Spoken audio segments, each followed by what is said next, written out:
Malemgi lanjau thokpa yabagi phibam naksilakli. US yauna NATO gi leibaksing Israel gi maikai da lepli, Russia China amadi North Korea na Palestine gi maikai da lepli. Phibam sida karamna malemgi lanjau thokloi. Russia Ukraine war su loisindri. Thoklibe Israel Palestine conflict sida malem pumba nakpak tanare social media dana maheli. Lansigi haurakpham nainasi hairagasu tangkak naikraba puwari sidagi masa gi chanaba mapa chatuna achumba chakli. Tangkak amada amuk State of Israel sembasi matamdugi akan malebak singi apamba oikhibadu karigino. Matang sida sahi humudra hena satharakliba Israel Palestine conflicts ki historical, religious amadi geopolitical angle sing khangminasi hairabadi matam khitang longminasi. Video asi loiba phauba yengminasi. Tangkak kharada anirak hanna tada yadaba matangsu yaurakpa yai. Sahi lising ani henbagi sanglaba wari sing video asida subchinnaba honajabani. Hiram sida hena khangbiba yauragasu comment box ta thambiramu mathangi video amada phugatnaba honajage. Mityang taminasi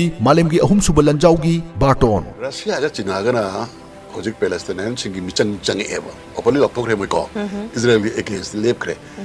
Analysis to ba haiba kamu chin haiba Russia na Ukraine season ne kulaije. Sigi mache am khakang Hamas piradi Israel se loini hainar bu yaweba.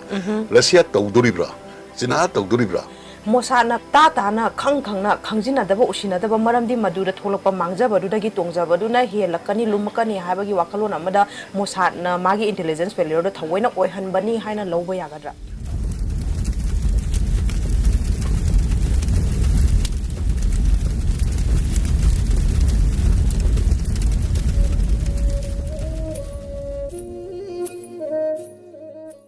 Oza 1948 tagi haukiba Israel Palestine land se ngasi phawbada lepanaidana adum thengkhang kaya da chatharakli malemgi mafam khunimakta leiba kaya jina hiram jida wanga khiba leitaraga sumakoina khamdokna bangamdaba se karigino aduga masi wari sanaraga loishinba yaba hiram amadi oidabro ozagi mengamda thambi akoi prithibida akoi rajniti hagadra leba amga maga marutta lan tanawan thoko munabasida akoi wari sanaraga Gyan tana loishan ba yadaba akoi type khara leiba madugi type sindigi manungda hoje Israel ga arakoi Arab Palestinian singa tawnari sisu adugi manung chale ara aina haningbade Bhagavan Krishna makna shanti hoina lan tawna ba honramba Mahabharat ki horpa wari se masi matam chupada akoi ju ungtang ningjaw bai maduda hanai point lakjage ba kari marung ne da anjuna haini Mahabharat is in Kudim Punsi Toy, no cutting it toy. I did the Mahabharat Lanjaus, the India Achobolanjan lonely. I did the Karigi Madui land of Kamangam Gitrino, Highway Maram Mayamdo, Maduhana, when a Kanga Mutanda, Israel ga, who's a Middle East of River Lanje, Santi Veneration be at the Maramja, Kitang Bataganeva. See Hirina Hindugi epic the Hodoga. Matang Tatana Pushan Benate, Yam Satina relevant way, was a key high river land, Amadi Manipur, the river land. Yana Bada, Hastina Burgin in Toxi, Visitra, Viria in order. Yam Sana, what is Desilada? My Masanapa, a humboy, a Hanjina Drista Rastan, and in Supposina Pantuni, a hum Supposina Bidur. Drista Rastas, a poco than the Mamitang boy, Mana Anwagaso. I don't know. Ninthogi royal family elder Bisma Karigram amna mamitang on Nintho Hona Dana Nintho from to in a conservative bache, Sinintho hen gitreva. Already Pandu Maharaj, Magimanano Bajan Nintho were say contractor parliament. Magi say contractor Chigi Manunda Hastina Purche, Angapana Sakaki, Manalan Kaya, Chatana, Lamkaya, Lokshandana, Makoidula Port, Kahandana, Hastina Purche, Barat Barsashida, Yam Chawleva, Oikivo. Say contractor Palava Matunda. Kangudana, Mamma Sharp, I'm a pungy high, Pangsing with the Lainam and Lapani, Maramada Maji, Manata, Pop, Chingi, Koknaba, Jungle, the line in the Chapter, Gay Heraga, Masagi, Lohup, Singason Jay, Pomina, Mayamba, Hun, Dristra, Striding, assigning to Wuhan Gitaba, Mamitango, as the Wuhan given ever. Dristra, running to win to the Mam, the Gandarina, Saison, Tonkin, the Wilpang and Harau Zabado, Yang, Yamusi, with whom to in the Kalaga, Mayam Wuhan Gito. So the Kamaitore, what is some Delabida? Pandu Maharaj na Masanapa Mangapoy, Judistil Quai An. Dristra Rastragina, Masa Champoy, Quai Anje, Durjadon. Durjadon the Judistina Jahi Halle, my elder cousin. ꯑꯗꯨꯏꯗꯤ ꯃꯊꯪ ꯑꯃꯨꯛ ꯇꯥꯔꯛꯄꯗ ꯍꯧꯖꯤꯛ ꯍꯁꯇꯤꯅꯥꯄꯨꯔꯒꯤ ꯃꯊꯪꯒꯤ ꯅꯤꯡꯊꯧꯁꯦ ꯀꯅꯥꯅ ꯑꯣꯏꯒꯗꯣꯔꯤꯅꯣ ꯍꯥꯏꯕ ꯀꯣꯏꯁꯟ ꯑꯃꯃꯨꯛ ꯂꯥꯛꯄ ꯃꯇꯝꯗ ꯖꯨꯗꯤꯁꯇꯤꯔꯅ ꯈꯜꯂꯤꯁꯤꯅ ꯂꯩꯕꯥꯛꯁꯦ ꯑꯩꯒꯤ ꯏꯄꯥ ꯄꯥꯟꯗꯨ ꯃꯍꯥꯔꯥꯖꯗꯤ ꯑꯩꯈꯣꯏ ꯔꯣꯌꯦꯜ ꯐꯦꯃꯤꯂꯤꯗ ꯅꯠꯇꯅ ꯄ꯭ꯔꯖꯥ ꯃꯌꯥꯝꯅꯁꯨ ꯍꯥꯞꯄ ꯅꯤꯡꯊꯧꯅꯤ ꯑꯩꯅꯁꯨ ꯑꯍꯟꯅꯤ ꯗ꯭ꯔꯨꯖꯗꯣꯟꯁꯨ ꯑꯩꯅ ꯍꯜꯂꯤ ꯑꯩꯅ ꯅꯤꯡꯊꯧ ꯑꯣꯏꯐꯝ ꯊꯣꯛꯑꯦꯅ ꯈꯜꯂꯦ ꯑꯗꯒꯤ ꯗ꯭ꯔꯨꯖꯗꯣꯟꯅ ꯑꯃꯨꯛ ꯀꯔꯤ ꯈꯜꯂꯤ ꯑꯩꯒꯤ ꯏꯄꯥꯁꯦ ꯅꯤꯡꯊꯧ ꯑꯣꯏꯐꯝ ꯊꯣꯛꯅ ꯃꯃꯤꯠ ꯇꯥꯡꯉꯦꯅ ꯃꯌꯥꯝꯅ ꯑꯣꯏꯍꯟꯈꯤꯗꯕꯅꯤ ꯃꯥ ꯍꯧꯖꯤꯛ ꯅꯤꯡꯊꯧ ꯑꯣꯏꯔꯤ ꯃꯥꯒꯤ ꯃꯆꯥꯅꯨꯄꯥ ꯑꯍꯟꯁꯦ ꯑꯩꯅ ꯅꯤꯡꯊꯧ ꯑꯣꯏꯐꯝ ꯊꯣꯛꯏꯅ ꯃꯥ ꯑꯗꯨꯃꯥꯏꯅ ꯇꯧ ꯈꯜꯂꯦ ꯁꯤꯒꯤ ꯇꯔꯀ ꯑꯅꯤꯁꯦ ꯍꯁꯇꯤꯅꯥꯄꯨꯔꯒꯤ ꯀꯣꯔꯠꯇ ꯂꯩꯔꯤꯕ ꯑꯉꯝ ꯑꯊꯧ ꯚꯒꯋꯥꯟ ꯁ꯭ꯔꯤ ꯀ꯭ꯔꯤꯁꯅ ꯌꯥꯎꯅ ꯂꯣꯏꯅ ꯎꯏ ꯑꯆꯧꯕ ꯂꯥꯟ ꯑꯃ ꯊꯣꯛꯂꯛꯄ ꯌꯥꯕꯒꯤ ꯈꯨꯗꯣꯡꯊꯤꯕ ꯑꯁꯤ ꯑꯗꯥꯏꯗ ꯃꯔꯨ ꯍꯨꯜꯂꯦꯅ ꯈꯟꯗꯅ ꯃꯈꯣꯏꯅ ꯍꯁꯇꯤꯅꯥꯄꯨꯔ ꯍꯥꯏꯕ ꯐꯖꯈ꯭ꯔꯕ ꯂꯝꯁꯦ ꯄꯥꯔꯇꯤꯁꯟ ꯇꯧꯋꯦꯕ ꯃꯁꯤꯒꯤ ꯄꯥꯔꯇꯤꯁꯟ ꯇꯧꯕꯁꯤ 1948ꯇ ꯄꯦꯂꯦꯁꯇꯥꯏꯟꯁꯦ ꯄꯥꯔꯇꯤꯁꯟ ꯇꯧꯕꯒꯤ ꯋꯥꯔꯤꯗꯨꯒ ꯆꯞ ꯃꯥꯟꯅꯩ ꯁꯨꯃꯥꯏꯅ ꯇꯧꯅ ꯄꯥꯔꯇꯤꯁꯟ ꯇꯧꯕ ꯀꯥꯟꯁꯤꯗ ꯍꯁꯇꯤꯅꯥꯄꯨꯔ ꯍꯥꯏꯕ ꯍꯦꯟꯅ ꯆꯥꯎꯕ ꯐꯖꯕ ꯍꯥꯞꯁꯤꯅ ꯗꯨꯔꯖꯗꯣꯟ ꯑꯃꯗꯤ ꯀꯧꯔꯕ ꯁꯥꯒꯩꯅ ꯑꯣꯏꯔꯦ ꯑꯗꯥꯏꯗ ꯃꯣꯏ ꯑꯣꯏꯍꯧꯔꯦ ꯑꯗꯨꯒ ꯏꯟꯗ꯭ꯔꯄ꯭ꯔꯁꯇ ꯍꯥꯏꯅ ꯇꯣꯉꯥꯟꯕ ꯎꯃꯪ ꯉꯥꯛꯇ ꯉꯥꯏꯕ ꯂꯝ ꯑꯃꯗꯅ ꯄꯥꯟꯗꯕꯁꯤꯡꯁꯦ ꯍꯔꯥꯎꯅ ꯆꯠꯂꯒ ꯑꯗꯨꯝ ꯅꯤꯡꯊꯧ ꯑꯣꯏꯈ꯭ꯔꯦꯕ ꯄꯥꯟꯗꯕꯁꯤꯡꯁꯤ ꯂꯥꯏꯒꯤ ꯃꯤꯆꯪ ꯌꯥꯝ ꯆꯪꯉꯤ ꯃꯈꯣꯏꯅ ꯐꯖꯅ ꯁꯦꯝꯒꯠꯄꯗꯒꯤ ꯏꯟꯗ꯭ꯔꯄ꯭ꯔꯁꯇ ꯍꯥꯏꯔꯤꯕ ꯂꯝꯁꯦ ꯌꯥꯝ ꯐꯖꯕ ꯁꯣꯍꯣꯔ ꯑꯃ ꯑꯣꯏꯔꯛꯑꯦ ꯑꯐꯕ ꯂꯩꯉꯥꯛ ꯑꯃ ꯑꯣꯏꯔꯦ ꯇꯧꯕꯗꯤ ꯍꯁꯇꯤꯅꯥꯄꯨꯔꯗꯗꯤ ꯍꯦꯟꯅ ꯐꯕ ꯂꯩꯕꯥꯛ ꯑꯣꯏꯔꯅꯤ ꯑꯗꯨꯕꯨ ꯀꯧꯔꯕꯁꯤꯡꯒꯤ ꯃꯅꯨꯡꯗ ꯗꯨꯔꯖꯗꯣꯟꯅ ꯃꯔꯨ ꯑꯣꯏꯅ ꯑꯩꯈꯣꯏ ꯂꯣꯛ ꯑꯃꯗ ꯀꯩ ꯑꯅꯤꯀꯝꯅ ꯅꯨꯡꯉꯥꯏꯇꯦꯅ ꯈꯜꯂꯛꯄꯗꯒꯤ ꯂꯝ ꯄꯨꯝꯅꯃꯛꯁꯦ ꯃꯍꯥꯛꯀꯤ ꯑꯣꯏꯅꯤꯡꯉꯛꯄꯅꯦꯕ ꯃꯁꯤꯁꯨ ꯑꯃꯨꯛ ꯏꯁꯔꯥꯌꯦꯜꯗ ꯑꯦꯄ꯭ꯂꯤꯀꯦꯕꯜ ꯑꯣꯏꯌꯦꯕ ꯗ꯭ꯌꯨꯁꯤꯡꯁꯤꯒ ꯍꯧꯖꯤꯛ ꯃꯨꯁꯂꯤꯝ ꯄꯦꯂꯦꯁꯇꯥꯏꯟꯁꯤꯡꯁꯤꯒ ꯅꯨꯡꯁꯤꯅꯔꯒꯗꯤ ꯄꯥꯔꯇꯤꯁꯟ ꯇꯧꯔꯒ ꯐꯖꯅ ꯂꯩꯃꯤꯟꯅꯕ ꯌꯥꯕꯗꯣ ꯖꯥꯇꯤ ꯑꯅꯤꯃꯛꯁꯦ ꯑꯃ ꯂꯩꯔꯗꯤ ꯑꯃ ꯌꯥꯗꯦ ꯍꯥꯏꯕꯒꯤ ꯋꯥꯈꯜꯗꯣ ꯆꯦꯟꯅꯩꯌꯦꯕ ꯃꯃꯥꯡꯗꯩ ꯍꯧꯅ ꯑꯗꯨꯒꯤꯅꯦ ꯑꯩ ꯀꯣꯟꯅ ꯂꯥꯛꯆꯒꯦ ꯑꯗꯩꯗꯤ ꯗꯨꯔꯖꯗꯣꯟꯅꯦ ꯃꯥꯒꯤ ꯃꯤ ꯃꯌꯥꯝꯅꯦ ꯁꯔꯧ ꯁꯤꯟꯅꯔꯒ ꯑꯩꯈꯣꯏꯒꯤ ꯆꯧꯕꯣꯔ ꯁꯥꯟꯅꯔꯦ ꯆꯧꯕꯣꯔꯗ ꯃꯤꯅꯝ ꯆꯥꯔꯦ ꯑꯗꯩꯗꯤ ꯃꯥꯏꯊꯤꯔꯦ ꯏꯟꯗ꯭ꯔꯄ꯭ꯔꯁꯇ ꯃꯨꯜꯂꯦ ꯂꯣꯏꯅ ꯃꯨꯜꯂꯦ ꯃꯔꯝꯗ ꯂꯣꯏꯅ ꯃꯨꯜꯂꯦ ꯑꯗꯨꯒ ꯄꯥꯟꯗꯕꯁꯤꯡꯁꯦ ꯆꯍꯤ 19 ꯕꯣꯟ ꯊꯥꯗꯣꯛꯈ꯭ꯔꯦꯕ ꯃꯣꯏꯒꯤ ꯃꯤꯅꯝ ꯆꯥꯔꯒ ꯁꯥꯟꯅꯕ ꯆꯧꯕꯣꯔ ꯁꯥꯟꯅꯕꯁꯤꯗ ꯗꯨꯔꯖꯗꯣꯟꯁꯤ ꯑꯃꯗꯤ ꯃꯥꯒꯤ ꯄꯥꯔꯇꯤ ꯁꯤꯅ ꯃꯣꯏ ꯅꯦ ꯇꯥꯖꯔꯦꯕ ꯑꯥꯔꯊꯗꯤ ꯄꯨꯂꯞ ꯍꯁꯇꯤꯅꯥꯄꯨꯔꯁꯦ ꯃꯣꯏꯒꯤ ꯑꯣꯏꯔꯦꯗꯅ ꯁꯤꯒꯤ ꯊꯧꯗꯣꯛꯁꯤ 640ꯗ ꯑꯩꯈꯣꯏꯒꯤ ꯇꯔꯛ ꯃꯨꯁꯂꯤꯝꯁꯤꯡꯁꯤꯅ ꯂꯟꯗꯥꯔꯒ ꯄꯦꯂꯦꯁꯇꯥꯏꯟ ꯍꯥꯏꯕ ꯂꯝꯁꯦ ꯃꯨꯁꯂꯤꯝꯅ ꯑꯃꯨꯛ ꯂꯣꯏꯅ ꯄꯥꯜꯂꯨꯏꯕꯀꯣ ꯑꯗꯩ ꯖꯤꯌꯨꯁꯤꯡꯁꯦ ꯑꯃꯨꯛ ꯂꯣꯏꯅ ꯆꯦꯟꯈ꯭ꯔꯦ ꯃꯣꯏ ꯑꯃꯨꯛ ꯍꯜꯂꯛꯀꯗꯣꯔꯤꯅꯦꯕ ꯁꯤꯗ ꯑꯩꯅ ꯙꯔꯃ ꯂꯩꯕꯅ ꯖꯤꯌꯨꯁꯅ ꯍꯦꯜꯂꯤ ꯑꯗꯨꯒ ꯅꯠꯇ꯭ꯔꯒ ꯃꯨꯁꯂꯤꯝꯅ ꯍꯦꯜꯂꯤ ꯍꯥꯏꯕꯒꯤ ꯀꯝꯄꯦꯔꯤꯖꯟ ꯀꯔꯤꯝꯇ ꯌꯥꯎꯗꯦꯀꯣ ꯁꯤꯆꯨꯋꯦꯁꯟꯁꯦ ꯑꯩ ꯚꯥꯞ ꯇꯥꯅꯕ ꯁꯤꯒꯤ ꯃꯇꯥꯡꯁꯦ ꯄꯨꯁꯤꯜꯂꯛꯄꯅꯦ ꯄꯥꯟꯗꯕꯁꯤꯡꯁꯤ ꯌꯥꯝ ꯋꯥꯅ ꯕꯣꯟꯗ ꯆꯍꯤ 19 + 1 ꯏꯌꯔ ꯃꯁꯛ ꯎꯍꯟꯗꯅ ꯂꯩꯕ ꯑꯒ꯭ꯌꯥꯕꯥꯁ ꯍꯥꯏꯗꯣ ꯆꯍꯤ 13 ꯂꯩꯔꯨꯔꯕ ꯃꯇꯨꯡꯗ ꯃꯈꯣꯏꯁꯤ ꯑꯦꯛꯖꯥꯏꯜꯗꯒꯤ ꯍꯜꯂꯛꯑꯦꯕ ꯑꯦꯛꯖꯥꯏꯜꯗꯒꯤ ꯍꯜꯂꯛꯄꯗ ꯃꯣꯏꯒꯤ ꯐꯪꯐꯝ ꯊꯣꯛꯄ ꯂꯝꯗꯣ ꯄꯤꯔꯣꯅ ꯍꯥꯏꯔꯦ ꯄꯤꯔꯣ ꯍꯥꯏꯔꯀꯥꯟꯗ ꯀꯔꯥꯝ ꯆꯥꯎꯕ ꯗꯨꯔꯖꯗꯣꯟꯅ ꯂꯝꯁꯦ ꯄꯤꯅꯤꯡꯗ꯭ꯔꯦ ꯃꯁꯤꯗ ꯚꯒꯋꯥꯟ ꯁ꯭ꯔꯤ ꯀ꯭ꯔꯤꯁꯅꯅ ꯁꯥꯊꯤꯕ ꯂꯥꯟꯁꯦ ꯊꯣꯛꯇꯅꯕ ꯍꯥꯏꯅ ꯃꯥꯅ ꯔꯥꯁꯇ꯭ꯔ ꯗꯨꯠ ꯑꯃꯒꯤ ꯔꯨꯞ ꯂꯧꯔꯒ ꯍꯁꯇꯤꯅꯥꯄꯨꯔꯒꯤ ꯀꯣꯅꯨꯡꯗ ꯀꯌꯥꯔꯛ ꯂꯥꯛꯈꯤꯕ ꯂꯥꯟ ꯇꯧꯅꯗꯅꯕ ꯃꯥꯅ ꯑꯔꯣꯏꯕꯗ ꯍꯥꯏꯔꯤꯁꯦ ꯈꯨꯡꯒꯪ 5 ꯈꯛꯇꯪ ꯄꯤꯔꯣ ꯑꯗꯨꯒ ꯁꯥꯟꯇꯤ ꯀꯥꯏꯗꯅꯕ ꯍꯣꯠꯅꯁꯤ ꯍꯥꯏꯕ ꯀꯥꯟꯗ ꯗꯨꯔꯖꯗꯣꯟꯅ ꯍꯥꯏꯈꯤꯕꯁꯦ ꯌꯦꯇꯨꯝ ꯃꯇꯣꯟꯗ ꯄꯛꯄ ꯂꯝ ꯃꯆꯦꯠ ꯑꯃꯨꯛ ꯄꯤꯔꯣꯏ ꯍꯥꯏꯈꯤꯕ ꯁꯨꯃꯥꯏꯅ ꯇꯧꯅ ꯂꯩꯃꯤꯟꯅꯕ ꯌꯥꯗꯕ ꯒ꯭ꯔꯨꯞ ꯑꯅꯤ ꯑꯃꯅ ꯀꯔꯥꯝ ꯆꯥꯎꯕ ꯍꯦꯟꯕꯗꯒꯤ ꯑꯗꯨꯒ ꯂꯥꯟꯗ ꯀꯔꯤꯗ ꯍꯩꯖꯤꯟꯕ ꯊꯧꯅꯥ ꯐꯕꯗꯤ ꯄꯥꯟꯗꯕꯁꯤꯡꯁꯤꯅꯁꯨ ꯑꯃꯨꯛ ꯍꯦꯟꯕ ꯑꯗꯨꯒ ꯙꯔꯃ ꯀꯥꯏꯗꯕꯁꯤ ꯃꯣꯏꯅ ꯍꯦꯜꯂꯦ ꯁꯤꯅ ꯑꯩꯈꯣꯏꯒꯤ ꯋꯥꯔꯤꯒꯤ ꯋꯥꯅꯤꯀꯣ ꯁꯨꯃꯥꯏꯅ ꯇꯧꯗꯅ ꯚꯒꯋꯠ ꯒꯤꯇꯥ ꯑꯃꯗꯤ ꯃꯍꯥꯚꯥꯔꯠꯇ ꯍꯥꯏꯔꯤꯁꯦ ꯄ꯭ꯔꯤꯊꯤꯕꯤꯗ ꯀꯔꯤꯒꯨꯝꯕ ꯀꯥꯟꯗ ꯑꯩꯈꯣꯏꯒꯤ ꯁꯣꯂꯨꯁꯟ ꯂꯩꯇꯕ ꯁꯤꯒꯨꯝꯕ ꯄ꯭ꯔꯣꯕ꯭ꯂꯦꯝꯁꯦ ꯁꯤꯗꯤ ꯙꯔꯃꯒꯤ ꯂꯥꯟ ꯑꯃꯈꯛꯅ ꯂꯣꯏꯁꯤꯟꯒꯗꯕꯅꯤ ꯅꯠꯇ꯭ꯔꯗꯤ ꯁꯣꯂꯨꯁꯟ ꯂꯩꯔꯣꯏꯅ ꯏꯁꯣꯔꯅꯕꯨ ꯃꯤ ꯍꯥꯟꯅꯕ ꯂꯥꯟ ꯀꯔꯤꯒꯤ ꯏꯟꯁꯤꯟꯒꯗꯣꯏꯅꯣ ꯑꯗꯨꯕꯨ ꯃꯍꯥꯚꯥꯔꯠꯀꯤ ꯂꯥꯟꯐꯝꯁꯤ ꯂꯥꯟ ꯇꯧꯕꯁꯤꯗ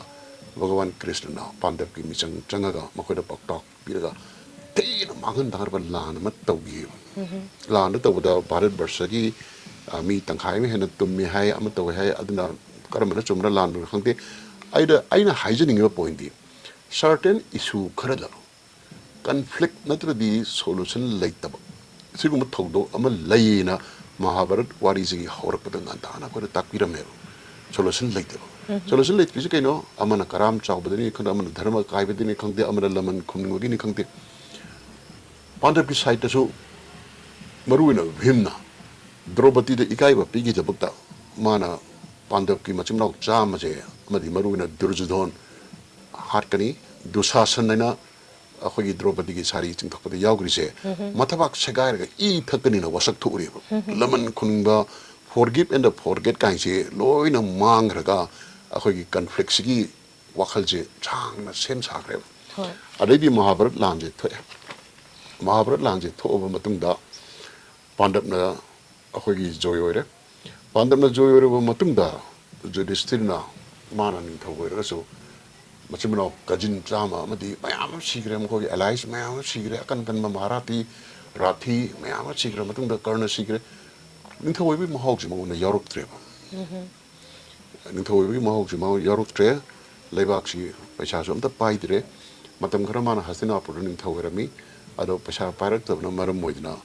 ꯃꯍꯥꯛꯁꯤ ꯑꯇꯣꯞꯄ ꯂꯩꯕꯥꯛꯇ ꯂꯥꯟꯗꯥꯕ ꯆꯠꯂꯦꯕ ꯍꯧꯖꯤꯛꯀꯥꯟꯒꯤ ꯂꯦꯡꯒ꯭ꯋꯦꯖꯇ ꯍꯥꯏꯔꯒꯗꯤ ꯂꯟ ꯂꯩꯇꯕꯅ ꯃꯔꯝ ꯑꯣꯏꯗꯨꯅ ꯍꯦ ꯄ꯭ꯔꯚꯨ ꯑꯩ ꯙꯔꯃ ꯉꯥꯛꯄ ꯉꯝꯗ꯭ꯔꯦ ꯂꯩꯕꯥꯛ ꯉꯥꯛꯄ ꯉꯝꯗ꯭ꯔꯦ ꯑꯗ ꯚꯒꯋꯥꯟ ꯀ꯭ꯔꯤꯁꯅꯅ ꯑꯁꯃꯦꯗ ꯖꯩꯒꯠ ꯇꯧ ꯍꯥꯏ ꯑꯁꯃꯗ ꯖꯩꯒꯠ ꯇꯧꯕꯁꯦ ꯁꯪꯒꯣꯜ ꯑꯃꯈꯛ ꯊꯥꯗꯣꯛꯑꯒ ꯃꯥꯅ ꯆꯪꯉꯨ ꯖꯒꯥꯗ ꯂꯨꯠ ꯇꯧ ꯍꯥꯏꯕꯅꯦꯕ ꯊꯥꯡꯉꯩ ꯁꯦꯡꯕꯗꯤ ꯃꯩꯇꯩꯒꯤ ꯆꯥꯅꯕ ꯂꯩꯇꯦ ꯇꯈꯦꯜ ꯊꯥꯡ ꯍꯥꯏꯗꯣ ꯅꯪ ꯄꯩꯁꯥ ꯄꯥꯏꯗ꯭ꯔꯗꯤ ꯆꯠꯂꯣ ꯅꯤꯡꯊꯧꯅꯤ ꯅꯪ ꯂꯥꯟꯃꯤ ꯂꯩ ꯅꯅꯥꯎ ꯃꯌꯥꯝ ꯂꯩꯔꯤ ꯂꯥꯟ ꯇꯧꯕ ꯆꯠꯂꯣ ꯍꯥꯏꯅ ꯍꯥꯏꯗꯤ ꯂꯨꯠ ꯇꯧ ꯍꯥꯏꯕ ꯆꯠꯂꯣ ꯍꯥꯏꯕꯅꯤ ꯁꯤꯅꯦꯕ ꯁꯣꯂꯨꯁꯟꯁꯦ ꯁꯝꯇꯥꯏꯝꯁ ꯀꯣ ꯂꯥꯟꯁꯦ ꯊꯣꯛꯇꯅꯕ ꯍꯥꯏꯅ ꯑꯩꯈꯣꯏꯒꯤ ꯍꯁꯇꯤꯅꯥꯄꯨꯔꯗ ꯐꯖꯈ꯭ꯔꯕ ꯀꯤꯡꯗꯝꯁꯦ ꯄꯥꯔꯇꯤꯁꯟ ꯇꯧꯋꯤꯗꯅ ꯁꯤꯒ ꯆꯞ ꯃꯥꯟꯅꯅ ꯑꯩꯈꯣꯏꯒꯤ ꯍꯧꯖꯤꯛ ꯑꯩꯈꯣꯏꯅ ꯈꯪꯅꯔꯤꯕ ꯄꯦꯂꯦꯁꯇꯥꯏꯟ ꯍꯥꯏꯔꯤꯕ ꯂꯝ ꯃꯆꯦꯠꯁꯦ ꯍꯧꯖꯤꯛꯇꯤ ꯏꯖꯔꯥꯏꯜꯁꯨ ꯀꯧꯔꯦ ꯃꯁꯤ ꯑꯩꯈꯣꯏ 29 ꯅꯕꯦꯝꯕꯔ 1947ꯗ ꯄꯥꯔꯇꯤꯁꯟ ꯇꯧꯋꯦꯕ ꯃꯇꯝꯗꯨꯗ ꯕ꯭ꯔꯤꯇꯤꯁꯀꯤ ꯃꯦꯟꯗꯦꯠ ꯍꯥꯏ ꯕ꯭ꯔꯤꯇꯤꯁꯀꯤ ꯃꯈꯥꯗ ꯂꯩꯔꯤꯕ ꯍꯁꯇꯤꯅꯥꯄꯨꯔꯗ ꯑꯩꯈꯣꯏ ꯄꯥꯔꯇꯤꯁꯟ ꯇꯧꯕꯁꯤꯅ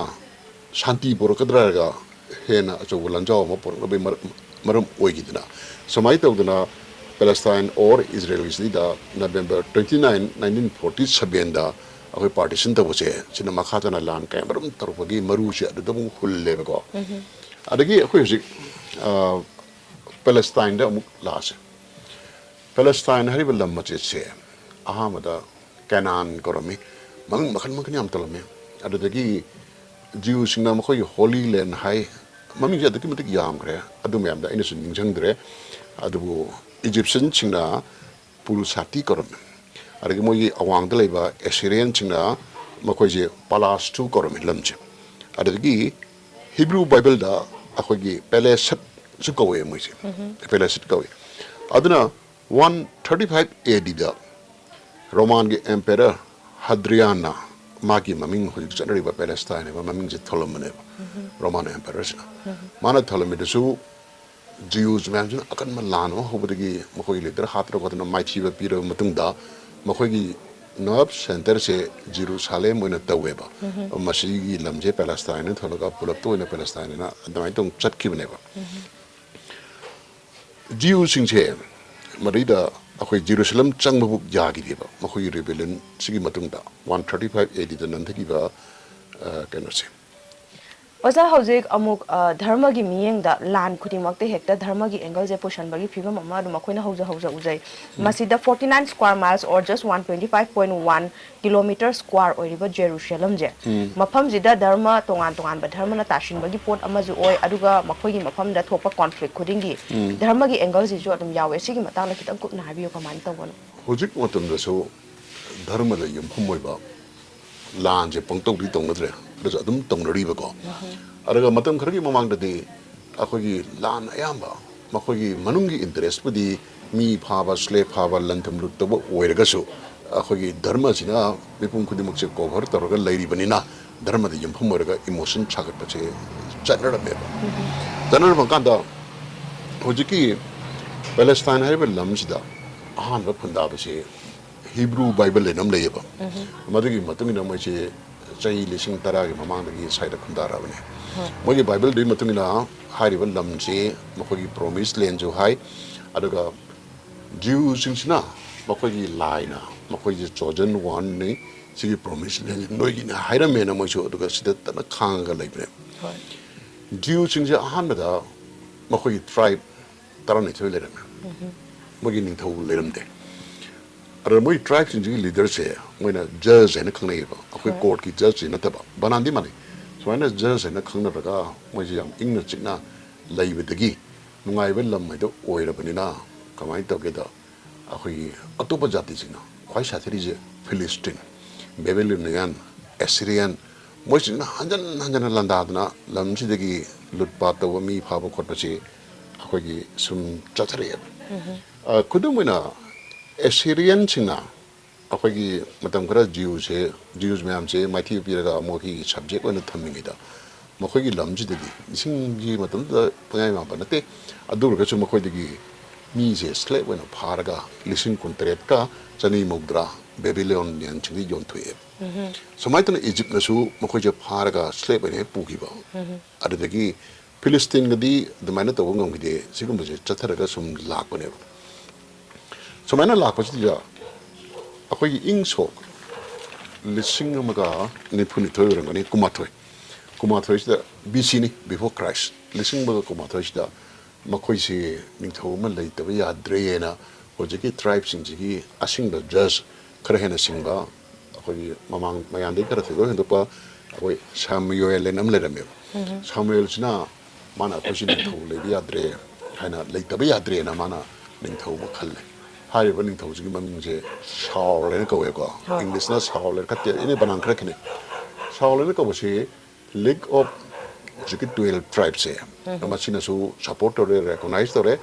ꯃꯥꯅ ꯅꯤꯡꯊꯧ ꯑꯣꯏꯔꯤꯉꯩ ꯃꯇꯝꯗ ꯖ꯭ꯌꯨꯁ ꯃꯌꯥꯝꯁꯦ ꯇꯥꯁꯜꯂꯒ ꯀꯤꯡꯗꯝ ꯑꯃꯗꯣ ꯏꯍꯥꯟ ꯍꯥꯟꯅ ꯂꯤꯡꯈꯠꯂꯦꯕ ꯍꯥꯏꯔꯤꯁꯦ ꯈ꯭ꯔꯤꯁꯇꯅ ꯄꯣꯛꯇ꯭ꯔꯤꯉꯩꯒꯤ ꯆꯍꯤ 1919ꯒꯤꯗ ꯍꯥꯟꯅ ꯂꯤꯡꯈꯠꯂꯦ ꯃꯍꯥꯛꯁꯤ ꯆꯍꯤ 90 ꯄꯥꯜꯂꯝꯃꯦ ꯑꯗꯨꯗꯒꯤ ꯃꯍꯥꯛꯅ ꯄꯥꯜꯂꯤꯉꯩ ꯃꯇꯝꯁꯤꯗ ꯁꯣꯔꯤ ꯆꯍꯤ 90 ꯅꯠꯇꯦ ꯃꯥꯅ ꯄꯥꯜꯂꯝꯃꯤꯁꯦ ꯆꯍꯤ 19 ꯄꯥꯜꯂꯝꯃꯦ ꯑꯗ ꯃꯥꯅ ꯖ꯭ꯌꯨꯁꯤꯡꯁꯦ ꯂꯣꯏꯅ ꯌꯨꯅꯥꯏꯠ ꯇꯧꯔꯒ ꯐꯤꯂꯤꯁꯇꯤꯟꯅ ꯉꯥꯏꯍꯥꯛꯇꯅ ꯃꯣꯏꯗ ꯂꯟꯗꯥꯔꯝꯕꯁꯤꯁꯨ ꯃꯣꯏꯅ ꯃꯥꯏꯊꯤꯕ ꯄꯤꯈ꯭ꯔꯦ ꯑꯗꯨꯕꯨ ꯃꯣꯏ ꯂꯟꯗꯥꯔꯛꯄꯗꯤ ꯂꯦꯞꯇ꯭ꯔꯤꯕꯀꯣ ꯑꯗꯨꯕꯨ ꯌꯦꯡꯅꯕ ꯃꯌꯥꯝꯅ ꯂꯟꯗꯥꯔꯛꯄꯁꯤꯗ ꯃꯈꯣꯏꯁꯦ ꯅꯤꯡꯊꯧ ꯄꯥꯜꯂꯕꯅꯤꯅ ꯈꯔ ꯁꯦꯞ ꯑꯣꯏꯕ ꯀꯤꯡꯗꯝ ꯑꯗꯨ ꯑꯣꯏꯔꯦꯕ ꯑꯗꯒꯤ ꯍꯧꯖꯤꯛ ꯖ꯭ꯌꯨꯁꯤꯡꯒꯤ ꯑꯍꯥꯟꯕ ꯅꯤꯡꯊꯧ ꯁꯥꯎꯜꯁꯦ ꯃꯥꯒꯤ ꯅꯤꯡꯊꯧ ꯁꯥꯁꯟꯁꯤ ꯂꯣꯏꯔꯝꯗꯥꯏꯀꯥꯟꯗ ꯃꯥꯁꯦ ꯉꯥꯎꯔꯛꯄꯗꯧꯅ ꯇꯧꯋꯦ ꯉꯥꯎꯔꯛꯄꯗꯧꯅ ꯇꯧꯔꯤꯁꯦ ꯀꯔꯤꯒꯤꯅꯣꯗ ꯖ꯭ꯌꯨꯁꯤꯡꯒꯤ ꯄ꯭ꯔꯤꯁ ꯂꯥꯏꯅꯤꯡꯕ ꯍꯥꯏꯒꯗ꯭ꯔꯥ ꯃꯣꯏ ꯂꯥꯏꯁꯪ ꯁꯦꯕꯥ ꯇꯧꯕ ꯍꯥꯏꯒꯗ꯭ꯔꯥ ꯃꯗꯨ ꯈꯪꯍꯧꯗꯅ ꯃꯥꯅ 185 ꯃꯨꯛ ꯍꯥꯠꯇꯣꯛꯈꯤꯕ ꯑꯃꯨꯛꯇꯨꯗ ꯀꯔꯤꯒꯤꯅꯣ ꯈꯪꯗꯦꯕꯀꯣ ꯑꯗꯩꯗꯤ ꯉꯁꯥꯏ ꯃꯥꯕꯨ ꯅꯤꯡꯊꯧ ꯍꯥꯞꯄꯤꯕ ꯀꯩꯅꯣꯁꯤꯅ ꯖꯁ ꯁꯥꯃꯨꯑꯦꯜꯁꯤꯅ ꯃꯥꯁꯤ ꯌꯥꯔꯔꯣꯏꯅ ꯀꯩꯅꯣꯗ ꯃꯣꯏꯒꯤ ꯀꯣꯅꯨꯡꯗꯒꯤ ꯑꯔꯥꯞꯄ ꯖꯒꯥ ꯑꯃꯗ ꯑꯩꯈꯣꯏ ꯗꯦꯕꯤꯠ ꯀꯧꯕ ꯑꯃꯁꯦ ꯅꯤꯡꯊꯧ ꯑꯣꯏꯅ ꯑꯃꯨꯛ ꯂꯥꯎꯊꯣꯛꯑꯦꯕ ꯍꯥꯏꯔꯤꯕ ꯗꯦꯕꯤꯠꯁꯦ ꯀꯅꯥꯅꯣ ꯅꯤꯡꯊꯧ ꯁꯥꯎꯜꯒꯤ ꯀꯣꯅꯨꯡꯗ ꯃ꯭ꯌꯨꯖꯤꯁꯤꯌꯥꯟ ꯃꯥꯁꯦ ꯍꯥꯔꯞ ꯈꯣꯡꯕ ꯍꯩ ꯑꯗꯨꯁꯨ ꯅꯠꯇꯅ ꯃꯥꯁꯦ ꯌꯥꯎ ꯁꯦꯟꯕ ꯌꯥꯝ ꯍꯩꯕ ꯌꯥꯎ ꯁꯦꯟꯕꯁꯤꯡꯒꯤ ꯈꯨꯠꯂꯥꯏ ꯑꯃ ꯂꯩꯌꯦꯕ ꯑꯩꯈꯣꯏꯒꯤ ꯃꯣꯏꯅ ꯁ꯭ꯂꯤꯡ ꯁꯣꯠ ꯍꯥꯏ ꯅꯥꯎꯔꯤꯕꯨꯁꯨ ꯁ꯭ꯂꯤꯡ ꯁꯣꯠ ꯍꯥꯏ ꯑꯗꯨꯒ ꯍꯧꯖꯤꯛꯀꯤ ꯐꯤ ꯑꯃꯗ ꯎꯔꯨ ꯂꯩꯔꯒ ꯅꯨꯡ ꯍꯥꯞꯄꯒ ꯂꯪꯉꯤꯁꯦ ꯃꯁꯤ ꯌꯥꯎ ꯁꯦꯟꯕꯁꯤꯡꯁꯦ ꯌꯥꯝ ꯍꯩꯌꯦꯕ ꯀꯔꯤꯒꯤꯅꯣ ꯍꯥꯏꯀꯥꯟꯗ ꯀꯩꯁꯥꯟ ꯂꯥꯛꯄ ꯈꯣꯠꯄꯗ ꯇꯥꯟꯅꯕ ꯃꯥꯁꯤ ꯅꯤꯡꯊꯧ ꯁꯥꯎꯜꯒꯤ ꯀꯣꯔꯠꯇ ꯁꯨꯝ ꯂꯩ ꯃꯁꯛ ꯃꯇꯧ ꯐꯖꯩ ꯍꯥꯏ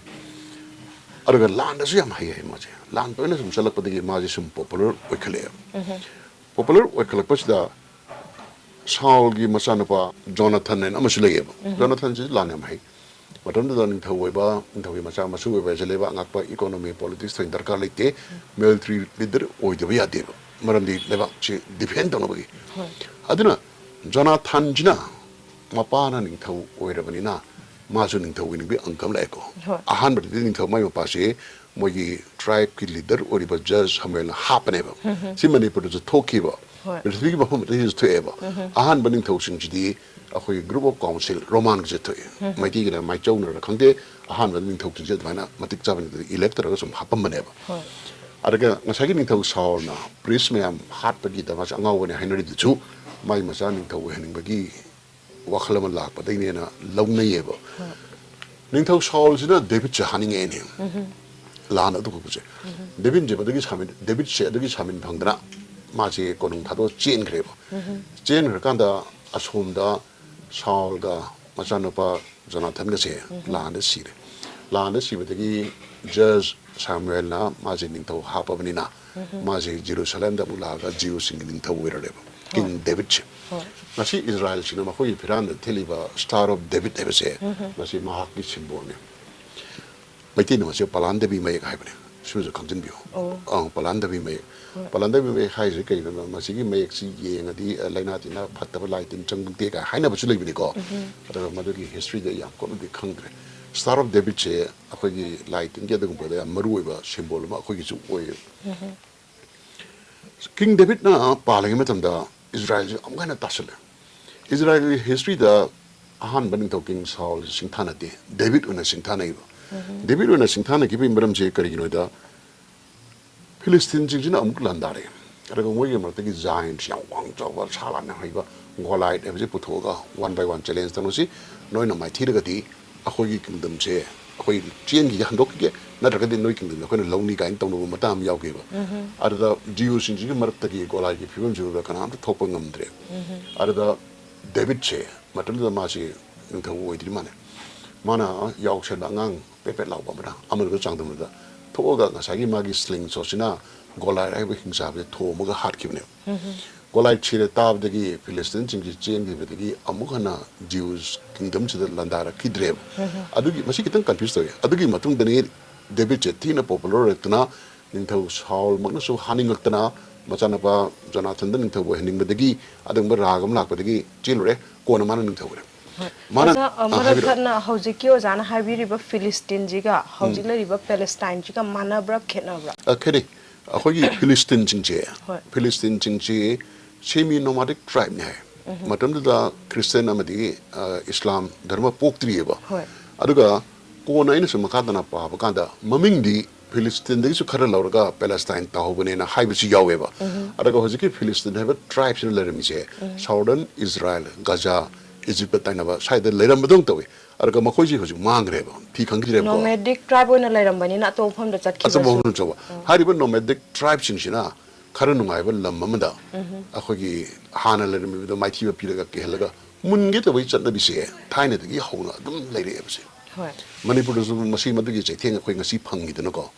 ai maming balaga de haining de adagi King David che mana palamise akhoi Christian poktung yi chai lising amadagina akhoi Christian poktung yi chai 962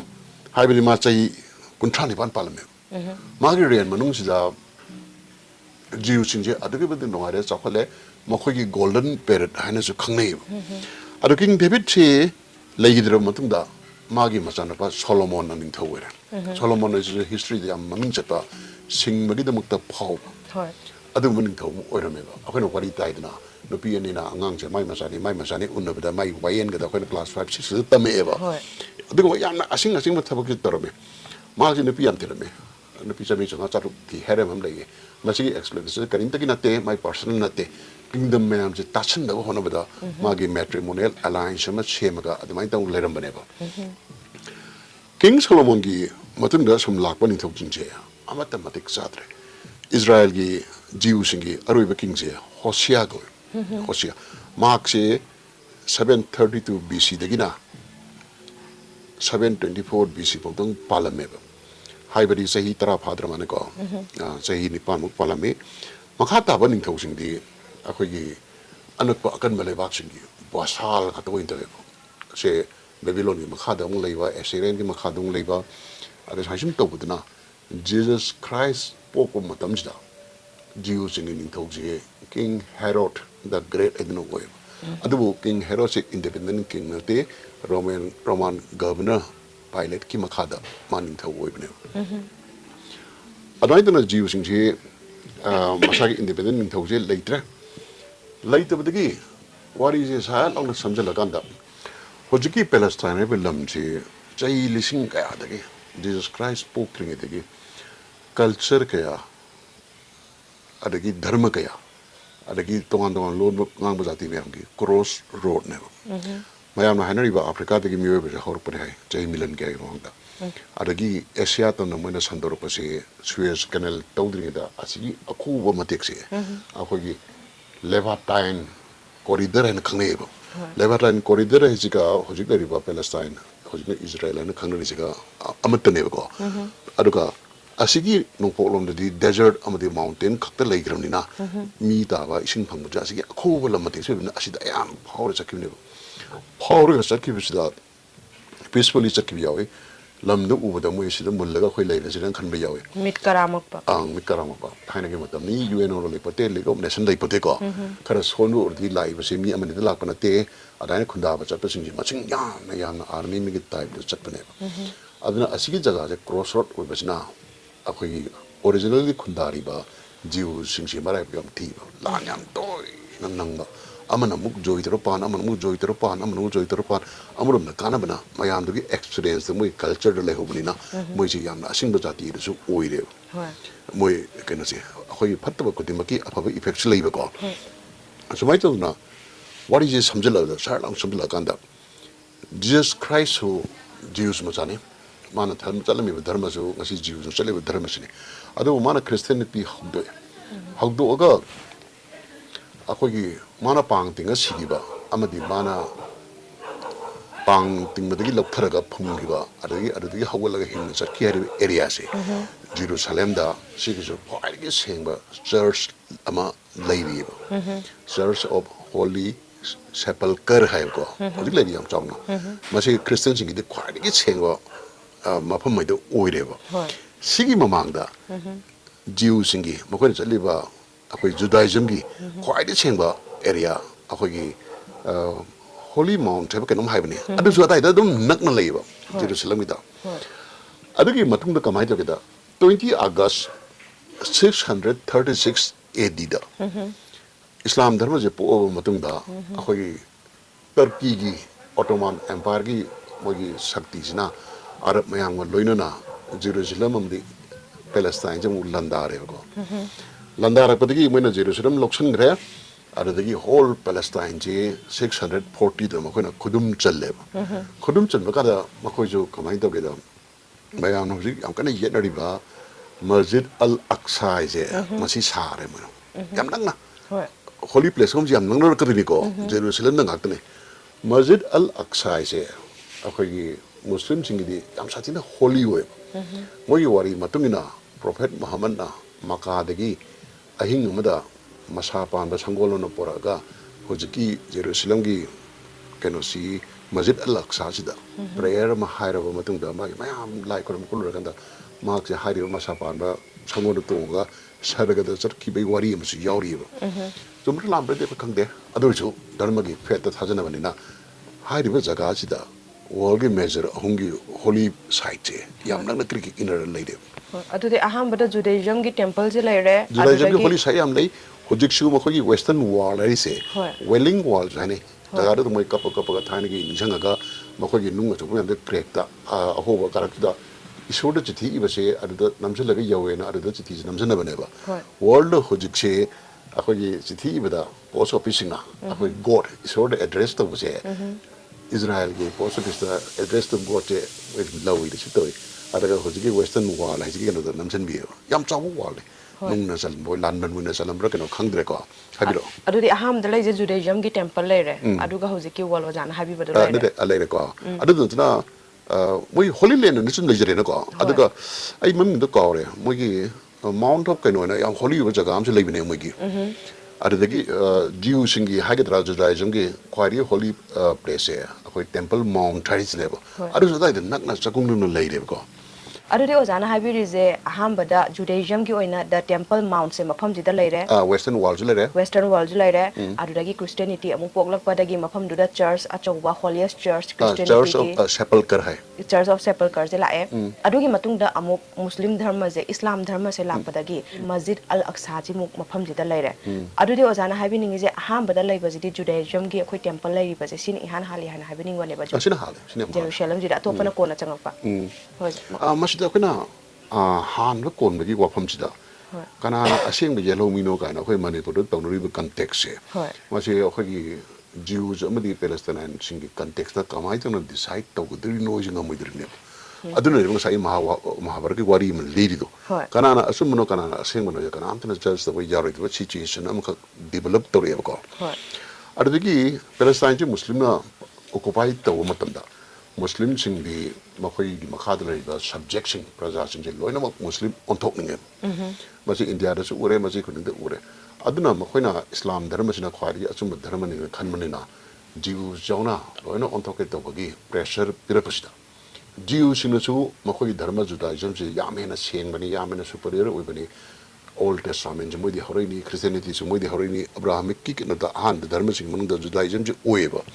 aduna moina Muslim da conversion je ya da gi Muslim sing na ni thau sina pressure pita padigi moi Palestine thadoga Europe kachin ko ya tan lo ina chen ki be marang na han Israel ge prime minister Netanyahu na thadur ko video mi jo ya action palle Israel da occupy to ro chati amtana moi population da damage to bachi yam de akoi muslim rule le kanda makoi population je aduge matik decimate to ne khai gi aduna muslim rule gi matam ji da Palestine da Jews aseng bache 5% da handa ru ari mo ne Europe ki kachin ko ya da loina chelo khunda gre matang chai da Jews sing mu kamai to ge da miron kaya ma akoi kano da leiram ni na Europe ki lam chim ji da ari mo khoi je mati kuning da mo khoi je mu persecute to eba Germany na so ai second war ga amamang dani ko Europe ki any level ta Jews le je Jews persecute to eba mo na persecute to ji khoi chaw maram di number 1 Bible da mo lo Christian were na matam da Bible da Jesus Christ pang tinga hat ki base akoi Jews ngi thawai sin ne na khan do ara Jews ngi mo na phatna u gi amale Sina makok thanga ganda amuso da kano ki Jesus hat pa matam da di ningthau jina Herod sina Jewish oi taraga ju Jew oi taraga ju ningthau Herod se amuk Roman Empire gi makha da leibani na Jesus execute taw kan da di Roman Empire amadi kano ki Jew ani mak na tawbani dana adu de akhanna na ngasi phau bada Jesus hat pa gi damak Jewish sing da thamri ba mieng je Roman sing da di kai gi tham da bano masig matang da ai Christian ni nate ado so interested over the Jesus ki life se pa ba da ko Jesus se pok ri de hona akoi gi Jews gi ning thau King Herod sina tathi ba hore ko magi akas dani hagadra akoi Krishna pom dai da kang che da law thro pa do adamai to na newborn ama po akoi Israel gi ning thau oi ke da ba na hagan cha mana lami thadoga known po ba ans loina thang ki la hat loin order to e mari order de gi Jesus ki mama Mary ga my pa Joseph na baby Jesus se pura ga kana the Lord ki bele ba Egypt Egypt the Lord ki matam da King Herod che Mahabharat ki da kang sa no ta mong do ado mana angang je hat ra na ching na ga sum lei bane Roman governor the pilot is no where ado what is jar law chamjila matum da Jesus se akoi lai gi mong da mayam ni re mayam na haina re ma je King of Israel King of the Jews harakanda Herod amadi Jews ki purohit mayam jina ma je amuk hena tathi bi hede Jews ai ji am sathi bam na mo ji sathi khare le atai dharma mo gi ma te am sandoro puse Christianity ma se yam sathi na akoi gi hoji matum da khoi tamri dina sumai no mai tathi ta waina ta wayo yam sanna harda Jesus Christ se wanted out there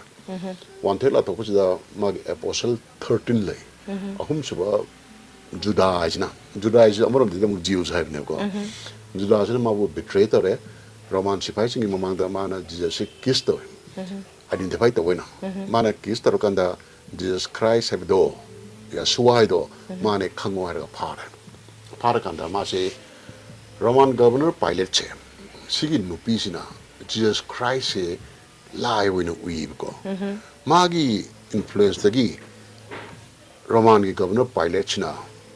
mayam de ma halo mo halo chahi kuding mo du hat pagi kano do kha mana mi ma kan bi gi power le mana Jesus kan bi ning ba adubu jiu singi purohit mayam leader mayam jina akoi huran ba Barnabas sai madu oina kalo ma de pang ting oina moi mayam gi pressure gi Jesus se sumna pang ting da na phu da na sai na torture tar kana makok ta akoi gi tinghang ngak te crown ko option bi dina nang jina ning thong ne hairam ne crown u kunu ga yam chati na torture tar ga Jesus se mo na pang ting gi dina aduna Roman governor Pilate na di Jesus kaning ne se record yawe ba ada mana sumu Jews gi leader me am defy to bangam da karigi no da Roman Jesus matun da achaw empire mane governor china Israel have lamsida amuk Israel country ko do Palestine chida akoi lalo kholu bula di magi matak so action lor pa yabani na mane Rome yogdna ba irang to ondar na mayam na hari to yathoga Jesus Christ wari jet man pang ting gibne sigi wari se Europe ti already Christian lo inchala aduna mo khoina Bible pa bani na Jews sing da automatically hatred am layo sigi hatred sigi makhar dar ba da kamai da da mo khoina akoi anti-Semitic movement, hadi anti-Jews movement da blood libel lenum slay blood libel is kari hageda Jews singina chahi no nga sing pharaga hali kinetraga adagi siro hundo mi hagum matum anga yam chiba medical kana wat pani ko adu mana khaya me thosalaga Jews man just attack to adagi mob justice hit to sigum thui adu anti-Jew propaganda je suki mati wang na chatle habane anti-Jew je moina anti-Semitic hai ko anti-Semitic feelings je yang wang na lai adagi epidemic bo chandore na makoi drinking water da plague kumla encourage ne makoi drinking water da Jew singna akoi poison habe sibuna ko kari hana khangna ke da poisoning the well hai to ha jumuna poison thadram da mayam sin nari ni kai atoba acho factor mana machi khuding the Jews no lai ro jaga je hoi ghetto na khangne ghetto singna lai ra pigeon man ko changdam na bida makoi jina kara well to do kara ina khunba akoi family ha ka group da to mana lai aduna kalak mi was kara heli adaga Jews singi yamna popular with practice mana makoi je sendoi pesa sando sendoi jabi ji taw masigi pesa sando ga sendoi jabi ji taw da pesa purum da kan da mi ji nuksi sendoi thro kan da sounding idana maramadna kamai ta da Shakespeare gi afaw drama Merchant of Venice taw yauri dune ba akoi gi pesa ching ngam da bagi pound of flesh am lawgani ha kan da ni thau na wain ba matam da yam sauna Jew je ba wai je palle ba you Jew kendra ba pare nangi pound of flesh da law ado e mari kam thopu yaro ina ba dalil je de e wa yaw de kaina adu drama mus leidna Shakespeare matam dane segum drama jina Jews da amadi anti Semitic feeling je widespread when a later me ba ada da persecute tawre ba si me am jina makoi jamo makoi gi homeland horpum Palestine da handa ba yaro ever resolution je lag bane sumai taw na Jerusalem ji da Christian gi jo holy place were Muslim gi jo holy place were Europe le ba ayamba Christian ngakani makona organize tawraga Muslim gi makuttagi Jerusalem kando di benena lan makan hore de lan jung de khoi chathiri je crusade ajne ba crusade Nepal tawgi go sahi chani jangna century ani ne khane go crusade Nepal ji da akoi gi Christian jalaga akoi gi Muslim na pai ba Jerusalem da mai thiba biraga munduri masida akoi lehuri ba Jews remaining kharadi lanj da moi karim te yaug dreba moi gi lamji ta tabiri ko Christian ga akoi Muslim da tawna ba lanj da Christian ngam ba jawi Muslim na kan ngam ba jawi Christian gi awa king the William the Lionheart kind of crusade am kan mam yarami Muslim gi awa general thau Saladin gaile rame masi mayam ji tawna ba si da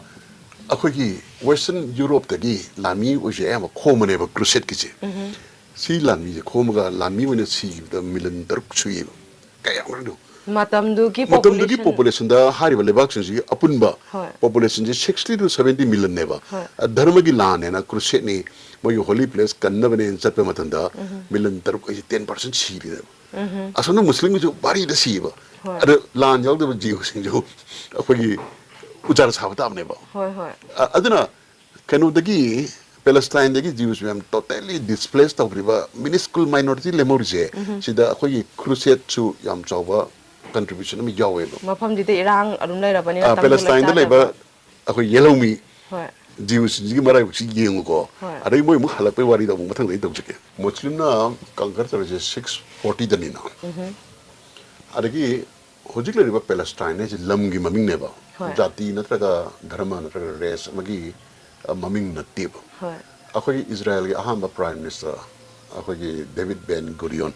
amade Golda Meir amade Ari Basingje makoi je akoi Israelite ni natraga Jews ni haide we are Palestinian dum haijeyo Palestine lam gi maming ne ba side am interesting part am la ka dore ba Palestine de legi ba Christian singju Arab descent ngakta ne ba Arab ngakta ne ko or Turkey argi Palestine da lariba Muslim singju Arab Muslim ngakta ne ba makoi hojik lariba Arab laibak sing ga lonely dum harap manana laiba horok pamchu manaba dharma chu manaba lam ne go adu Palestine have a lam jigi maming che particular group ama population amana low greba Palestinian harga kana bo khana ge da Palestine da lariba hojik Muslim population je wena khangna greba mase history gi am angak pa akoi twist amane ba Palestinian me am Syria ga khona khangi se lan Syria ga Jews di side Muslim Syrian challeva sum ne hoji context ko adaga Palestinian haibji thangai sengbadi Palestine da taba mipum khudum ko minda bodne ba masi mo khoi Manipur da sam tawri ba Manipur da tawri na kamai taw keda thaina Manipur da Manipuri haiba wahim le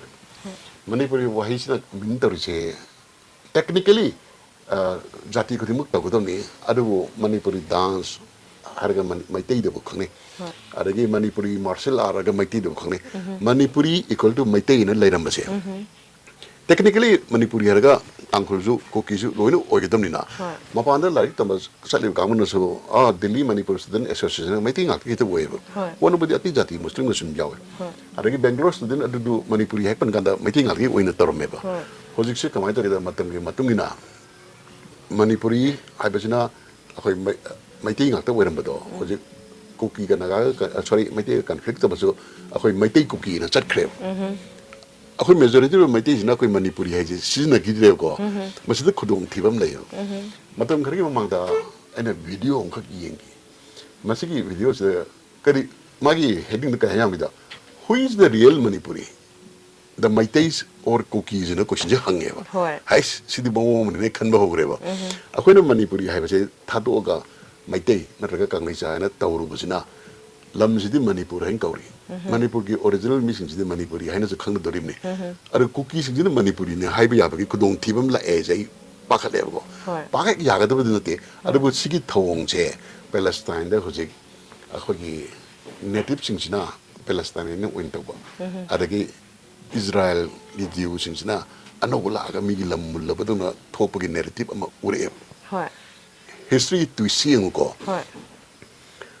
at size da 640 AD da Arab Muslim na Palestine da magi lamne lere tungre langra Jews me loi chen mo homeland we hore at the gina 1917 bok che kya no 1917 ICT first war manung ne ko side da Jews ngi halak ba hok ne ba sida che kya hore 1917 640 degina 19 sei lising matamri harse sei wa lising matamri sida Palestine have lamjida Arab Muslim mayamna makhogi maram ne na lai na khotna macha macha history ma changatna lai grabane ara moisi jomo yellow me na te na harbu yagadra ira na dispossess tabu yagadra lugani adagi amuk kanana Jews in harakani noi digi chahi lising mai mamangda khoi lerami akhoi King David lady King Solomon lady King sagi Saul lady Jesus Christ kanano King Herod kanano akhoi na ning thoi na pala malam de na khoi na khoi gi horpone hayabra hayba conflict la eb saijda masai ina makok da hagi bedo lan natradi solution jarai da situation mahabaragi adugumba mawong ma tholoktra situation mo na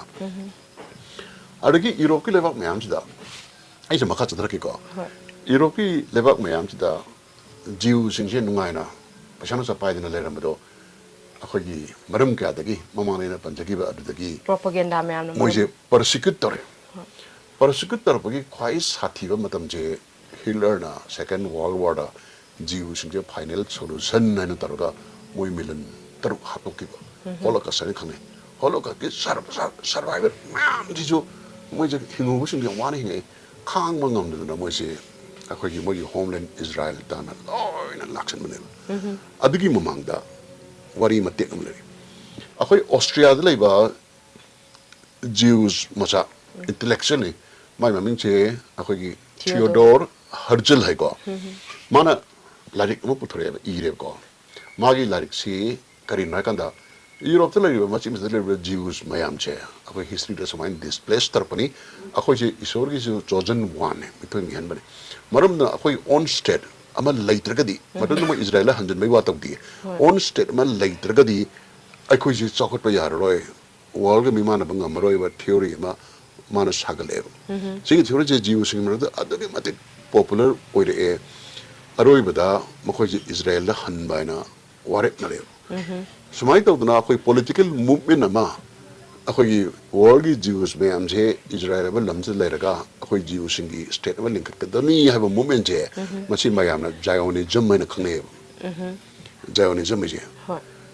Zionism sida ꯍꯧꯖꯤꯛꯀꯤ ꯊꯤꯌꯣꯗꯣꯔ ꯍꯔꯖꯜꯒꯤ ꯌꯥꯝ ꯐꯖꯕ part ꯑꯃꯁꯨ ꯌꯥꯎꯋꯦ ꯑꯩꯈꯣꯏꯅ ꯏꯖꯔꯦꯜꯗ ꯑꯩꯈꯣꯏꯒꯤ home state ꯑꯃ ꯁꯦꯝꯅꯕ ꯍꯣꯠꯅꯔꯛꯄ ꯃꯇꯝꯗ ꯉꯁꯤ ꯌꯨꯔꯣꯞꯇ ꯑꯩꯈꯣꯏꯕꯨ ꯍꯦꯠ ꯇꯧꯔꯤꯕ ꯂꯩꯕꯥꯛ ꯈꯨꯗꯤꯡꯃꯛꯅ ꯃꯇꯦꯡ ꯄꯥꯡꯉꯛꯀꯅꯤ ꯍꯥꯏꯕ ꯀꯔꯤ ꯃꯔꯝꯒꯤꯗꯅꯣ ꯍꯥꯏꯔꯤꯕ ꯁ꯭ꯇꯦꯠꯇ ꯂꯩꯔꯗꯤ ꯃꯣꯏꯅ ꯄꯥꯝꯗꯕ ꯖꯤꯎꯁꯤꯡꯁꯦ ꯑꯗꯨꯗ ꯂꯣꯏꯅ ꯍꯟꯈ꯭ꯔꯅꯤꯅ ꯍꯥꯏꯒ ꯇꯧꯒꯨꯝꯅꯁꯨ ꯖꯤꯎꯁꯤꯡꯅ ꯃꯈꯣꯏꯒꯤ ꯁ꯭ꯇꯦꯠ ꯏꯖꯔꯦꯜ ꯁꯦꯝꯃꯛꯄ ꯃꯇꯝꯗ ꯌꯨꯔꯣꯞꯀꯤ ꯄꯥꯋꯔꯐꯨꯜ ꯂꯩꯕꯥꯛ ꯈꯨꯗꯤꯡꯃꯛ ꯏꯪꯂꯦꯟ ꯌꯥꯎꯅ ꯀooperation ꯄꯤꯈꯤꯕ ꯃꯣꯏꯅ ꯄꯤꯗꯨꯅ ꯀꯟꯈ꯭ꯔꯕ ꯃꯨꯁꯂꯤꯝ ꯂꯩꯕꯥꯛ ꯃꯌꯥꯝꯗꯨꯒꯤ ꯃꯔꯛꯇ ꯑꯩꯈꯣꯏꯒꯤ ꯖꯤꯎꯁ ꯃꯌꯥꯝꯅ ꯑꯗꯨꯗ ꯃꯈꯣꯏꯒꯤ ꯍꯣꯝꯂꯦꯟ ꯏꯟꯗꯤꯄꯦꯟꯗꯦꯟ ꯁ꯭ꯇꯦꯠ ꯑꯃ ꯁꯦꯝꯕ ꯉꯝꯕ ꯍꯧꯅꯗꯦꯕ ꯉꯁꯤꯐꯥꯎꯗ ꯏꯖꯔꯦꯜ ꯄꯥꯔꯂꯤꯌꯥꯃꯦꯟꯇ ꯑꯩꯈꯣꯏ ꯊꯤꯌꯣꯗꯣꯔ ꯍꯔꯖꯜꯒꯤ ꯐꯣꯇꯣ ꯑꯗꯨꯝ ꯊꯦꯠꯂꯒ ꯊꯝꯃꯤꯕ ꯃꯥꯁꯦ ꯐꯥꯎꯟꯗꯔ ꯑꯣꯐ ꯖꯥꯏꯑꯣꯅꯤꯖꯝ ꯍꯥꯏꯅ ꯈꯪꯅꯩꯕ ꯑꯣꯖꯥ ꯑꯗꯨꯗꯤ 1917 ꯑꯗꯨꯋꯥꯏꯗ ꯄꯥꯛꯇꯛꯅꯅ ꯃꯥꯂꯦꯝꯒꯤ ꯃꯐꯝ ꯀꯌꯥꯗꯒꯤ ꯖꯤꯎꯁꯤꯡꯁꯤꯅ ꯄꯦꯂꯦꯁꯇꯥꯏꯟꯗ ꯍꯜꯂꯛꯄ ꯃꯇꯝꯗꯨꯗ ꯄꯦꯂꯦꯁꯇꯥꯏꯟꯒꯤ ꯄꯣꯄꯨꯂꯦꯁꯟꯒꯤ ꯌꯦꯡꯅꯔꯨꯕ ꯃꯇꯝꯗ ꯖꯤꯎꯁꯤꯡꯒꯤ 5%ꯇꯪ ꯄꯣꯄꯨꯂꯦꯁꯟ ꯑꯣꯏꯔꯝꯕꯗꯣ ꯃꯈꯣꯏꯅ ꯑꯃꯨꯛ ꯃꯦꯖꯣꯔꯤꯇꯤ ꯑꯣꯏꯔꯛꯄꯁꯦ ꯀꯃꯥꯏꯅ ꯑꯣꯏꯔꯛꯄꯅꯣ ꯈꯤꯇ ꯍꯥꯏꯕꯤꯌꯨ ꯃꯗꯨꯒꯤ ꯃꯇꯥꯡꯗ ꯌꯥꯝꯅ ꯏꯟꯇꯔꯦꯁꯇꯤꯡ ꯄꯥꯔꯠ ꯑꯃ ꯂꯩ 1917 ꯍꯥꯏꯁꯤ ꯐꯥꯔꯁ ꯋꯥꯔꯜ ꯋꯥꯔ ꯂꯣꯏꯔꯝꯗꯥꯏ ꯍꯣꯏ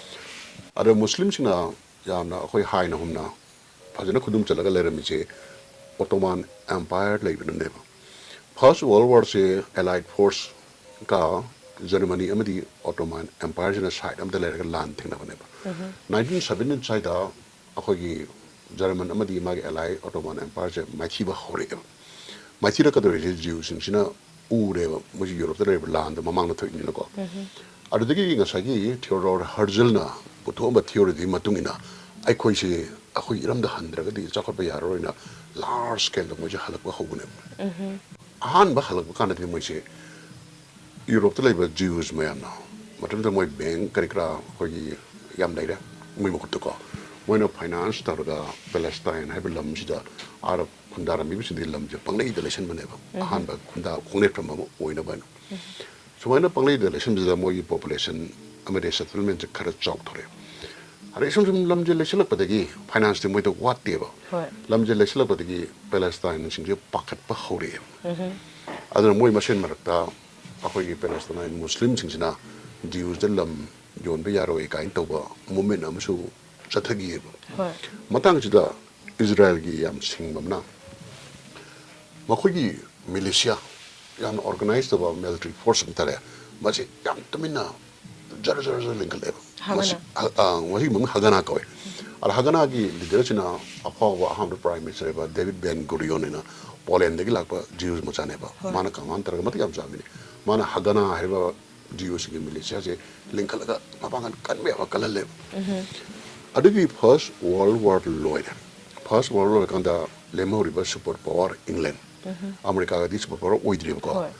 ꯑꯗꯨꯒꯤ ꯀꯩꯅꯣꯁꯤꯅ ꯃꯣꯏꯅ ꯑꯣꯇꯣꯃꯥꯟ ꯑꯦꯝꯄꯥꯌꯔ ꯃꯥꯏꯊꯤꯔꯕ ꯃꯇꯨꯡꯗ ꯖꯔꯃꯅꯤ ꯃꯥꯏꯊꯤꯔꯕ ꯃꯇꯨꯡꯗ ꯑꯩꯈꯣꯏꯒꯤ ꯃꯣꯏꯅ ꯄꯥꯏꯔꯝꯕ ꯀꯣꯂꯣꯅꯤ ꯃꯌꯥꯝꯁꯦ ꯃꯁꯤ ꯑꯩꯈꯣꯏ ꯏꯟꯆꯥꯔꯖ ꯏꯅꯊꯣꯛꯄ ꯍꯧꯋꯦꯕ ꯃꯁꯤꯒꯤ ꯏꯟꯆꯥꯔꯖ ꯏꯅꯊꯣꯛꯄꯁꯦ ꯃꯦꯟꯗꯦꯠ ꯍꯥꯏꯅ ꯈꯪꯅꯩ ꯃꯣꯏꯅ ꯑꯗꯨꯅ ꯄꯦꯂꯦꯁꯇꯥꯏꯟꯒꯤ ꯃꯦꯟꯗꯦꯠꯁꯦ ꯏꯪꯂꯦꯟꯅ ꯄꯥꯏꯔꯦꯕ ꯕ꯭ꯔꯤꯇꯤꯁ ꯐꯣꯔꯦꯟ ꯁꯦꯀ꯭ꯔꯦꯇꯔꯤꯁꯤꯅ ꯕ꯭ꯔꯤꯇꯤꯁꯀꯤ ꯅꯤꯡꯊꯧꯗ ꯆꯤꯊꯤ ꯑꯃ ꯏꯕꯀꯣ ꯃꯥꯅ ꯆꯤꯊꯤꯁꯦ ꯀꯔꯤ ꯍꯥꯏꯅ ꯏꯒꯦꯗ ꯀꯩꯅꯣꯅꯦ ꯖꯤꯎ ꯄꯤꯄꯜ ꯃꯌꯥꯝꯁꯦ ꯍꯧꯖꯤꯛ ꯃꯣꯏꯒꯤ ꯍꯣꯝꯂꯦꯟ ꯏꯖꯔꯥꯏꯜꯁꯦ ꯁꯦꯝꯃꯒ ꯈꯨꯟꯗꯥꯕꯗ ꯃꯇꯦꯡ ꯄꯥꯡꯕꯤꯌꯨꯅ ꯃꯇꯝꯗꯨꯗ ꯕ꯭ꯔꯤꯇꯤꯁꯀꯤ ꯄ꯭ꯔꯥꯏꯝ ꯃꯤꯅꯤꯁꯇꯔ ꯑꯣꯏꯕ ꯗꯦꯕꯤꯠ ꯂꯣꯂꯣꯏꯠ ꯖꯣꯔꯖ ꯍꯥꯏꯔꯤꯁꯦ ꯃꯥꯁꯦ ꯌꯥꯝ ꯁꯥꯊꯤꯅ ꯗꯤꯚꯥꯎꯠ ꯈ꯭ꯔꯤꯁꯇꯦꯟꯅꯦꯕ ꯑꯗꯨꯅ ꯃꯥꯒꯤ ꯋꯥꯈꯜꯗ ꯋꯥꯈꯜ ꯑꯃ ꯄꯣꯛꯈ꯭ꯔꯦꯅꯦ ꯑꯗꯨꯗꯤ ꯀꯔꯤꯒꯨꯝꯕ ꯄꯦꯂꯦꯁꯇꯥꯏꯟ ꯍꯥꯏꯕ ꯂꯝꯁꯤꯗ ꯖꯤꯎꯁꯗꯒꯤ ꯂꯩꯕꯥꯛ ꯑꯃ ꯂꯤꯡꯈꯠꯄꯤꯔꯗꯤ ꯖꯤꯖꯁ ꯈ꯭ꯔꯥꯏꯁꯀꯤ ꯁꯦꯀꯦꯟ ꯀꯃꯤꯡꯁꯦ ꯊꯨꯅ ꯊꯣꯛꯄ ꯌꯥꯏ ꯀꯥꯏꯅ ꯃꯥꯒꯤ ꯑꯥꯏꯗꯤꯌꯥ ꯑꯃ ꯂꯥꯛꯈ꯭ꯔꯦꯕ ꯑꯗꯒꯤ ꯃꯥꯒꯤ ꯋꯥꯈꯜꯁꯤꯗ ꯄꯦꯂꯦꯁꯇꯥꯏꯟ ꯂꯤꯡꯈꯠꯄꯗ ꯏꯖꯔꯥꯏꯜ ꯂꯤꯡꯈꯠꯄꯗ ꯃꯇꯦꯡ ꯄꯥꯡꯕꯁꯦ ꯃꯥ ꯆꯞ ꯆꯥꯅ ꯂꯦꯞꯈ꯭ꯔꯦ ꯃꯥꯅ ꯑꯗꯨꯃꯥꯏꯅ ꯂꯦꯞꯄꯕꯅꯤꯅ ꯉꯁꯥꯏꯒꯤ ꯌꯨꯔꯣꯞꯀꯤ ꯂꯩꯕꯥꯛ ꯃꯌꯥꯝꯁꯨ ꯂꯣꯟꯅ ꯌꯥꯔꯦꯕ ꯏꯖꯔꯥꯏꯜ ꯁ꯭ꯇꯦꯠ ꯂꯤꯡꯈꯠꯄꯁꯦ ꯉꯁꯥꯏꯒꯤ ꯊꯤꯌꯣꯗꯣꯔ ꯍꯔꯖꯜꯁꯨ ꯍꯥꯏꯈꯤꯗꯅ ꯑꯩꯈꯣꯏꯕꯨ ꯄꯔꯁꯤꯀ꯭ꯌꯨꯠ ꯇꯧꯔꯤꯕ ꯂꯩꯕꯥꯛꯁꯤꯡꯁꯤꯅ ꯑꯩꯈꯣꯏꯁꯦ ꯃꯣꯏꯒꯤ ꯂꯝꯗꯒꯤ ꯍꯟꯈꯤꯅꯕꯒꯤꯗꯃꯛꯇ ꯏꯖꯔꯥꯏꯜ ꯁ꯭ꯇꯦꯠ ꯂꯤꯡꯈꯠꯄꯗ ꯁꯄꯣꯔꯠ ꯇꯧꯔꯛꯀꯅꯤꯅ ꯃꯥꯅ ꯄ꯭ꯔꯤꯗꯤꯛ ꯇꯧꯈꯤꯕꯗꯣ ꯆꯞ ꯆꯥꯅ ꯂꯩꯕꯥꯛ ꯌꯨꯔꯣꯞꯀꯤ ꯂꯩꯕꯥꯛ ꯑꯌꯥꯝꯕꯅ ꯏꯖꯔꯥꯏꯜ ꯁ꯭ꯇꯦꯠꯁꯦ ꯑꯩꯈꯣꯏ ꯂꯤꯡꯈꯠꯄꯗ ꯁꯄꯣꯔꯠ ꯇꯧꯔꯛꯑꯦꯕ ꯁꯤ ꯑꯩꯈꯣꯏꯒꯤ ꯐꯥꯔꯁ ꯋꯥꯔ ꯂꯣꯏꯕꯒꯤ ꯀꯩꯅꯣꯅꯤꯀꯣ ꯃꯇꯥꯡꯗꯨꯗꯅꯤ ꯃꯔꯛꯁꯤꯗꯩꯗ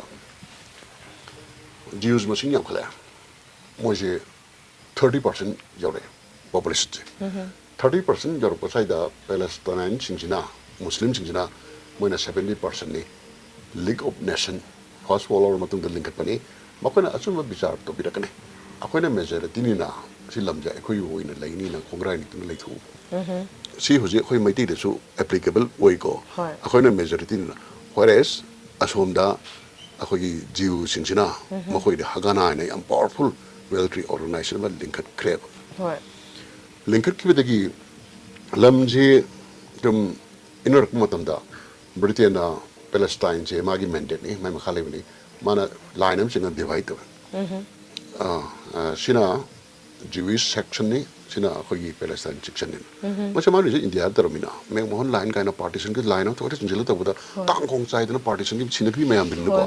ꯑꯗꯨꯃꯥꯏꯅ ꯃꯗꯨꯒꯤ ꯁꯦꯝ ꯊꯤꯡ ꯄꯦꯂꯦꯁꯇꯥꯏꯟꯗꯁꯨ ꯇꯧꯔꯦꯕ ꯁꯦꯝ ꯊꯤꯡ ꯍꯁꯇꯤꯅꯥꯄꯨꯔꯒꯤ ꯄꯥꯔꯇꯤꯁꯟꯁꯨ ꯑꯗꯨꯅꯦꯕ ꯇꯧꯔꯤꯁꯦ ꯋꯥꯈꯜ ꯈꯜꯍꯧꯗꯅ ꯁꯣꯂꯨꯁꯟ ꯄꯨꯔꯛꯑꯗꯨꯗ ꯑꯗꯨꯒꯤ ꯄꯥꯔꯇꯤꯁꯟꯗꯨꯅ it is bound to create more problem ꯑꯗꯨꯃꯥꯏꯅ ꯇꯧꯔꯛꯄꯗꯒꯤꯗꯤ ꯀꯃꯥꯏꯅ ꯇꯧꯒꯦꯗ ꯖ꯭ꯌꯨꯁ ꯄꯣꯄꯨꯂꯦꯁꯟꯁꯤꯅ ꯗꯦꯕꯤꯠ ꯕꯦꯟ ꯒꯨꯔꯤꯌꯣꯟꯒꯤ ꯃꯈꯥꯗ ꯏꯪꯂꯤꯁꯀꯤ ꯀꯩꯅꯣꯒ ꯁꯤꯐꯥꯏꯒ ꯄꯨꯜꯂꯒ ꯄꯦꯂꯦꯁꯇꯥꯏꯟꯁꯤꯡꯁꯤ ꯇꯛꯈꯥꯏꯕ ꯍꯧꯔꯛꯑꯦꯕ ꯇꯛꯈꯥꯏꯕ ꯍꯧꯔꯛꯄꯁꯦ ꯌꯥꯝ ꯀꯟꯅ ꯇꯛꯈꯥꯏꯔꯛꯈ꯭ꯔꯖꯥꯠꯅꯤꯀꯣ ꯀꯤꯍꯟ ꯈꯪꯍꯟꯕ ꯇꯧꯔꯒ ꯃꯣꯏꯒꯤ ꯄꯣꯄꯨꯂꯦꯁꯟ ꯁꯨꯝ ꯆꯥꯎꯊꯣꯔꯛꯑꯦꯕ ꯁꯤꯒꯤ ꯃꯔꯛꯁꯤꯗ ꯁꯦꯀꯦꯟ ꯋꯥꯔꯜड ꯋꯥꯔ ꯂꯥꯛꯑꯦ ꯍꯤꯠꯂꯔꯒꯤ ꯖ꯭ꯌꯨꯁ ꯑꯩꯈꯣꯏ ꯖꯦꯅꯣꯁꯥꯏड 이스라엘 ꯀꯥꯡꯕꯨꯅ ꯍꯣꯂꯣꯀꯣꯁ ꯍꯥꯏꯅ ꯈꯪꯅꯔꯤꯁꯦ ꯃꯁꯤꯒꯤ ꯃꯇꯨꯡꯗꯒꯤꯗꯤ ꯄꯦꯂꯦꯁꯇꯥꯏꯟꯁꯤꯡꯁꯦ ꯂꯥꯛꯅ ꯐꯥꯅ ꯉꯝꯗꯅ ꯌꯨꯔꯣꯞꯀꯤ ꯖ꯭ꯌꯨꯁ ꯔꯁꯤꯌꯥꯒꯤ ꯖ꯭ꯌꯨꯁ ꯃꯁꯤꯒꯤ ꯖ꯭ꯌꯨꯁ ꯃꯌꯥꯝꯁꯦ ꯂꯣꯏꯅ ꯊꯣꯝꯖꯤꯜꯂꯛꯄꯅꯦꯕ ꯄꯦꯂꯦꯁꯇꯥꯏꯟꯒ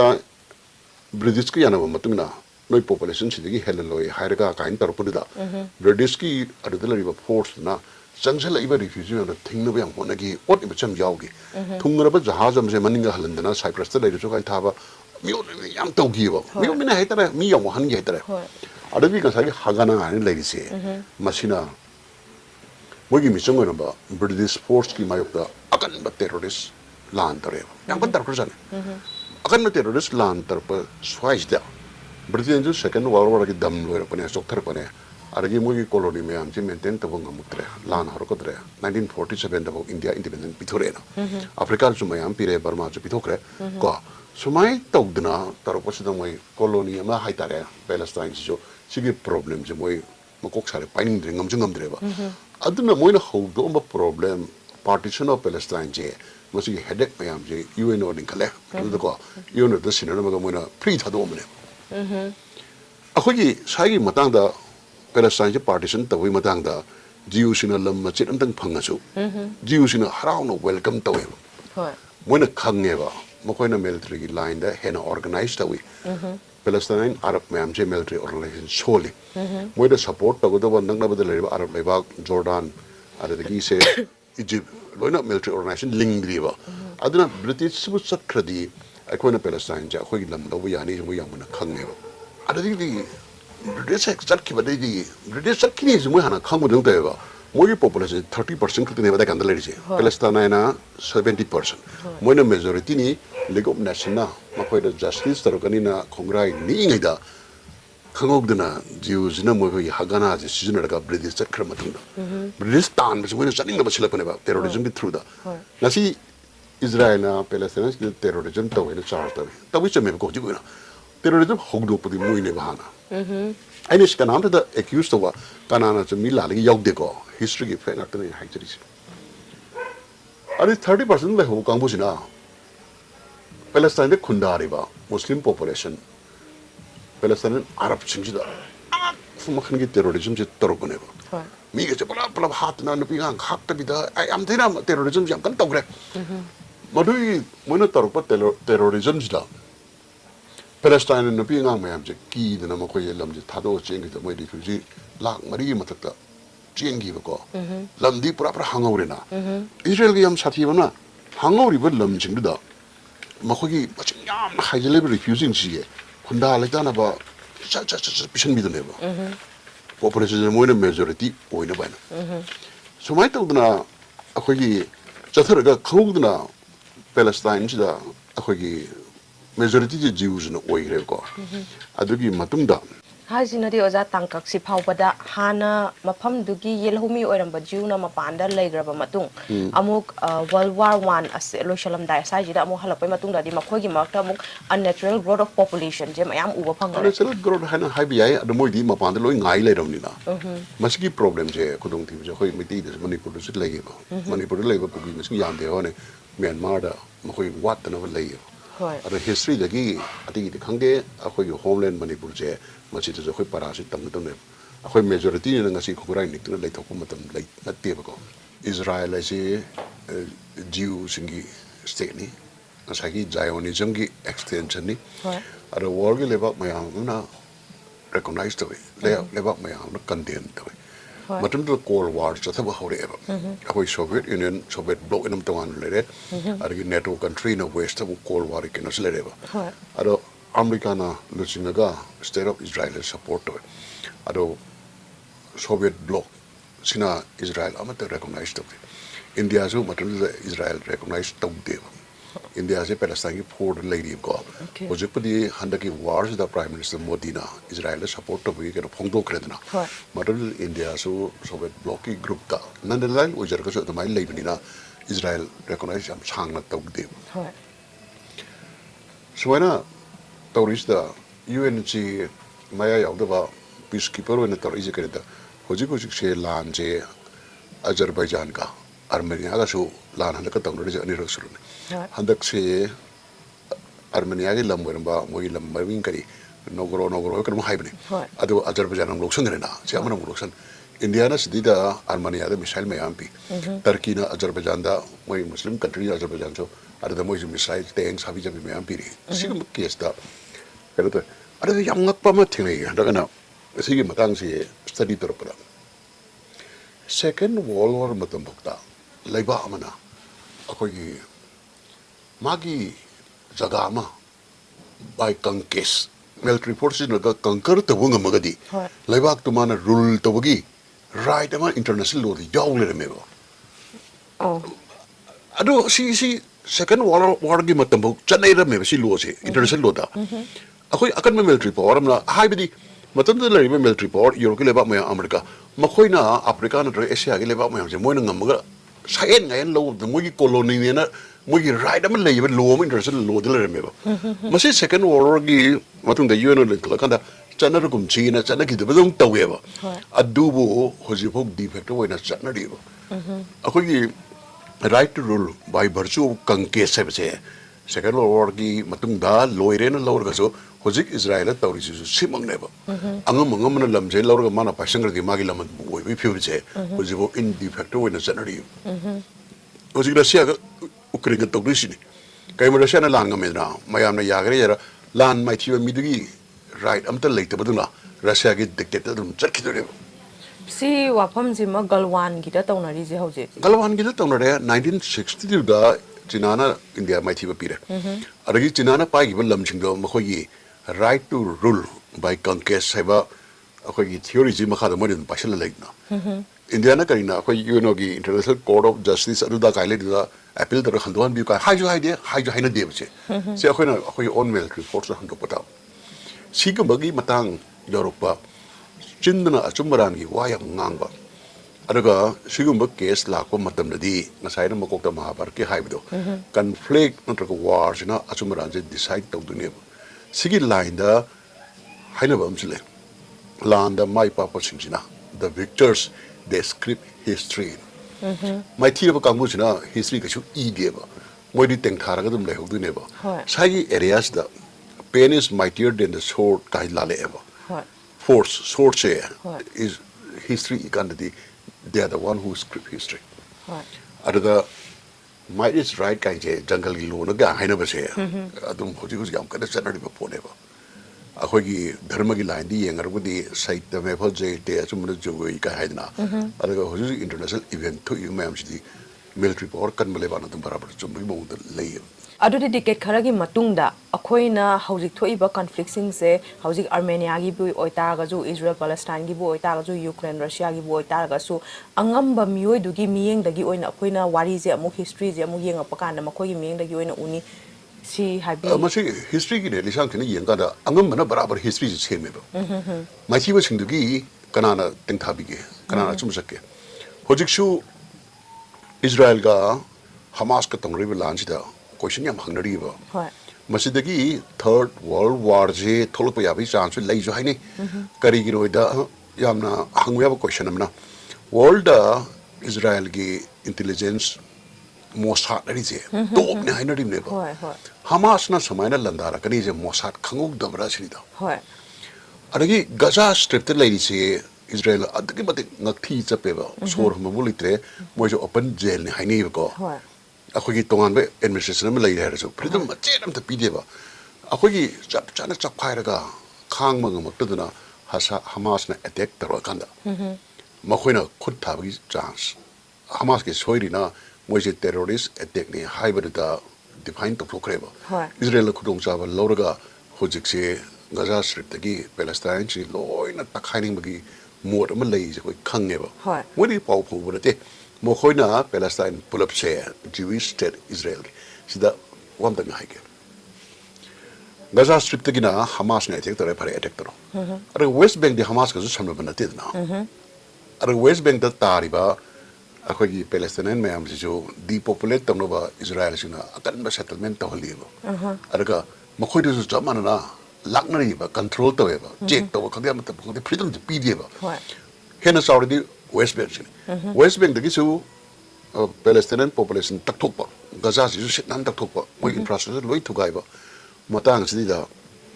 awang rom da gi Lebanon da leba Hezbollah na rocket khara kapsalak ba gi pau tai hoi adagi Syria di su khara kapsale tai Hamas ne hai Hamas ne hai terrorist ne Israel na strike the right ama international kano se mamit uhal ledna adaga sai Israel phai pati wa pham dial de ko matang to za wahang machang khok thoe ba Mossad ki intelligence failure je hekta ba matam da khoina digest tawbada yang waba wafam ama oigi ojana hare ba wari paring jida khoina karigumba khanjalu taraga di Mossad na ta na khang na khangjina da ba usina da ba maram di madura tholokpa mangja badu da gi tongja badu na helakani lumakani haba gi wakalon amada Mossad na magi intelligence failure da thawaina oihan bani haina lawba yagadra adu wa khoina khangudum na haibadi ya de mapan da gi yengmadi adu maleba Mossad na sathi ba se ma khoina admit tawdraga su America the intelligence bishalaga Iran gi apaw general Suleiman drone bon bin hat ki ko adag intelligence pinpoint to ko je Mossad na tawni haini adagi ani so da mo moi apaw nuclear scientist assassinate to bi je Mossad ni haini Israel admit to de kan ngang de ko sumai to na world hu zile development da Israel je amarum da chance lo yam hai ko ma khoina tan chare na Palestine Muslim hai dara siloi takhai na opportunity ma chembani na khoi aina kaman men ma pan de ui ba kari gino Gaza strip de Hamas ne attack ta bo ne West Bank de tau de ba ar mo na takhai de West Bank yaw re ba are khau tra Syria ji ma khoi kan ne sathi bi enemy ni lan ju character no gre Syria da ma khoi na airport me am che loi na bombing tar go airplane bai ba ta ya han de ba ar ga Lebanon da Hezbollah na attack tar ya har ga rocket capture le ba airstrike to dure ba Israel ji hojik front ahumda lan thena bagi preparation de lei ba sigu ma matang sida Israel yam sathi ba sworn enemies Iran ne Iran na Israel ji mutat kari no kar wasakre Iran je sathi ne anti America ne araga Iran di keno natte Arab nation natte ba Palestine gi Arab ka Jews ka tong ram ne ba ar Iran yam kana support to selection kari gino America gi jam lu le ba Middle East sing sai had crossroad ne ba masi da moi khongda bam che ma khoi bu muslim ne ba matne ya de moi no phana mateng bang jo kari gino da Islam ki core da le ba value system sika America da sana ris ga anti way ba samna da anapi ki modesty khong de isu ka da America da santori ba culture che masi anti Islamic ne ta haire ba Al Qaeda khong de ma khong de mamang da Afghanistan da lan tong ri da America na mating pa mga tani na Soviet troop ke against da adu mo khoi mating pa mo de darka du lo ga anti American do re ji hona sa ne ba Pakistan ju pro America wa ri Pakistan government na Pakistan ki people di anti American da way kada da Muslim value ga American value ga chanar ta somai to na Middle East da America ki khongda bam je Israel ka toy adu Israel je at any cost mo khoi lan mai thian bi ya de ba adu mo khoi ki aircraft kari achoba Gerald Ford amadi magi jazz loina ma an thauja lai ni na 40,000 lanmi thaja lakre Joe Biden masaju the president masamak lalak Israel la lai ni na hoi oina piri ba signal se hoi Iran da no yor kro sine ba no chai chani ha ne ba magi hujiki lai ba aircraft carrier amadi loina ri ba jazz meam che masina target to is Gaza natraga West Bank da natte ba Lebanon da natte ba Iran Jordan Syria no lan yaurdi khoi khangani habi warning ne ba ada asai areas da yam lu remote possibility lai kariba Iran sina akan mamateng pangchala ba Iran de mukhar lai gre Russia ga China ga na hojik Palestinian singi michang chang eba opali lok thokre moi ko Israel against lep kre analysis to ba haiba kangbu chin haiba da Russia na Ukraine da season ne khulai je sigi mache am khakang Hamas da piradi Israel se luini hainar ku yawe ba Russia to duribra China to duribra North Korea su to duribra mo jin michang moi thokre ba kari ma world war ma lakta da haiba le ba am jin michang oi gidaram ne ba samai tawdana taropasida Israeli survive tawtia de makhoi state of Israel se awa kaya nanga chai lising kaya mo awa tar semak pani na ne moi nuclear weapon lay Putin na Ukraine da nuclear weapon china gani na dhap yam tawbane dhap tawdana sizna rapadi ai yam seng na da ai ai san ngang manate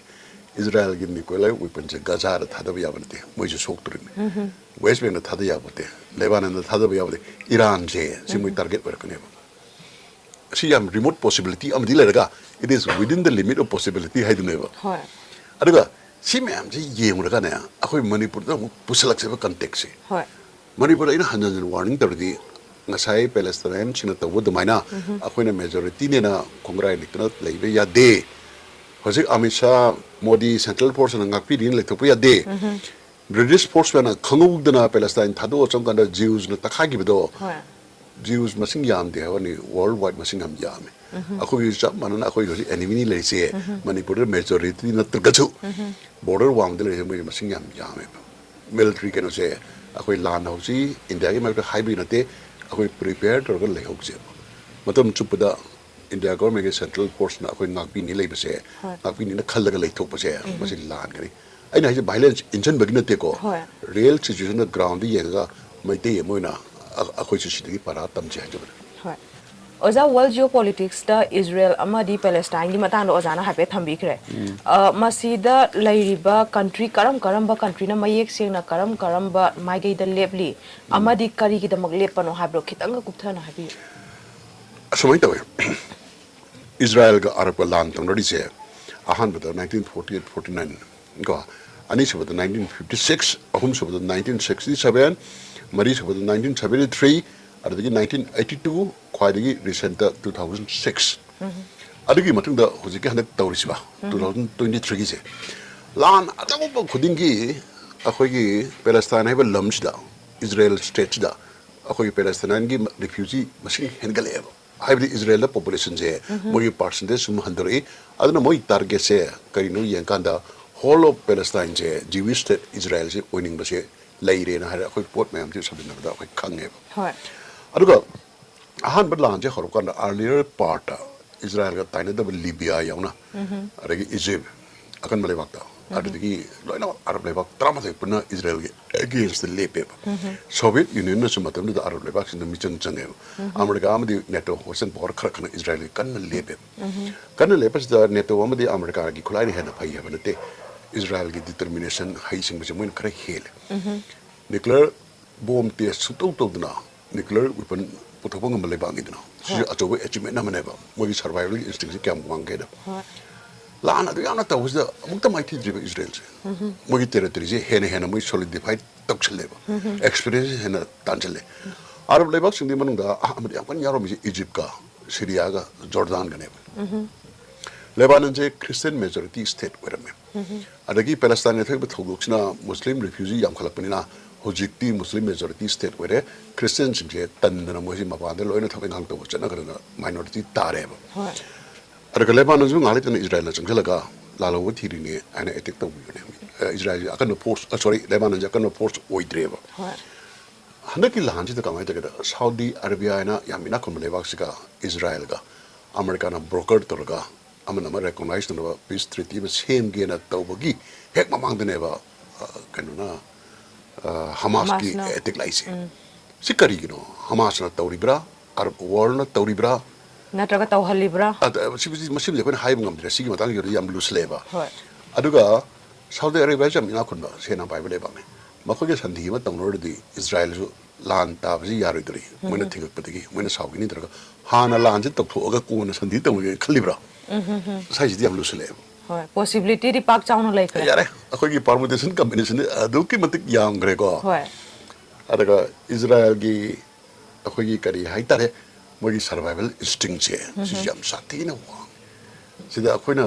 judgment den lor na kanana chami kanana lali haibe sunarte yellow mi haire animak ne Israel di hale Jews na adaga Muslim sing jo chahi lising macam ni changa khunda dina leram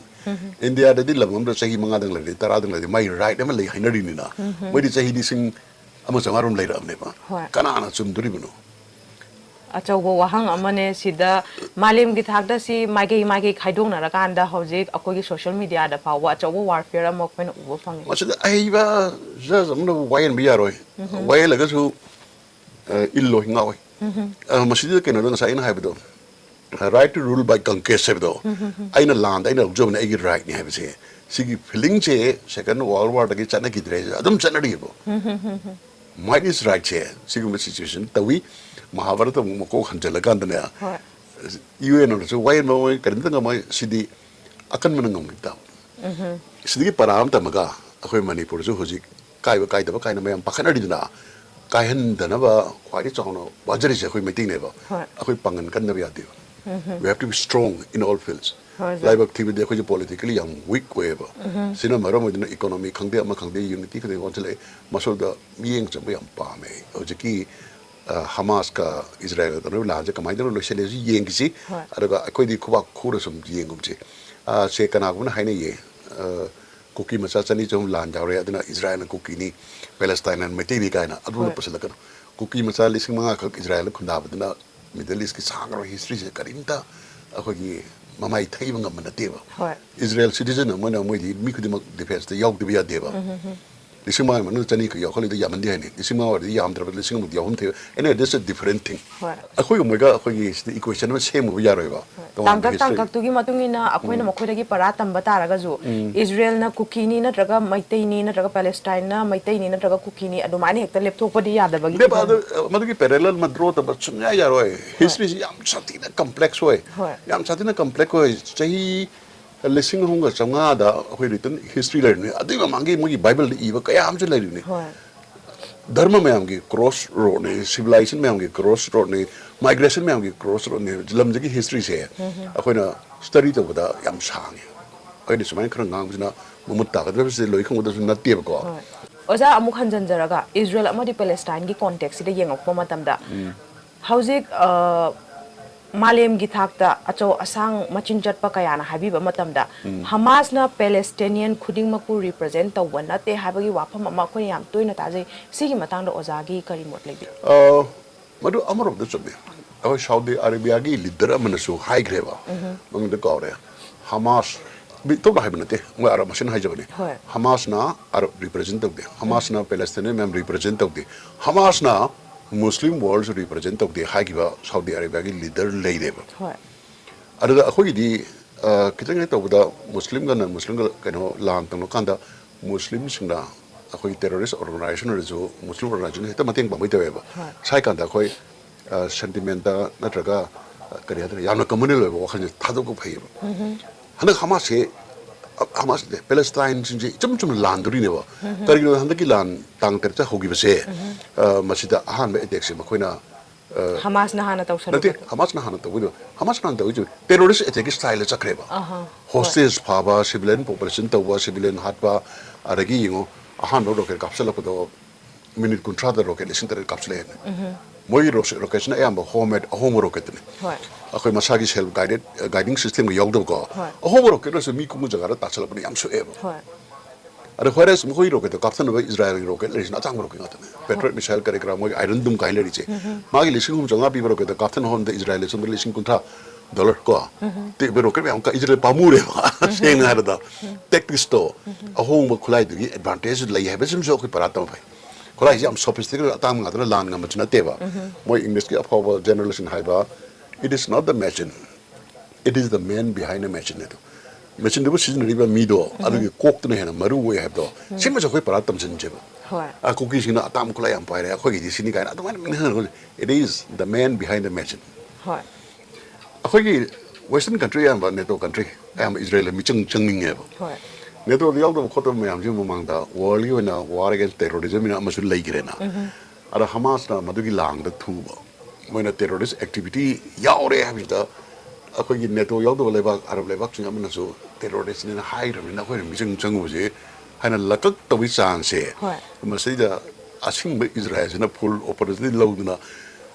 Nana Leviarne, bombing the river ground troop Tajana, hacked ethnic cleansing type, the much at her ego.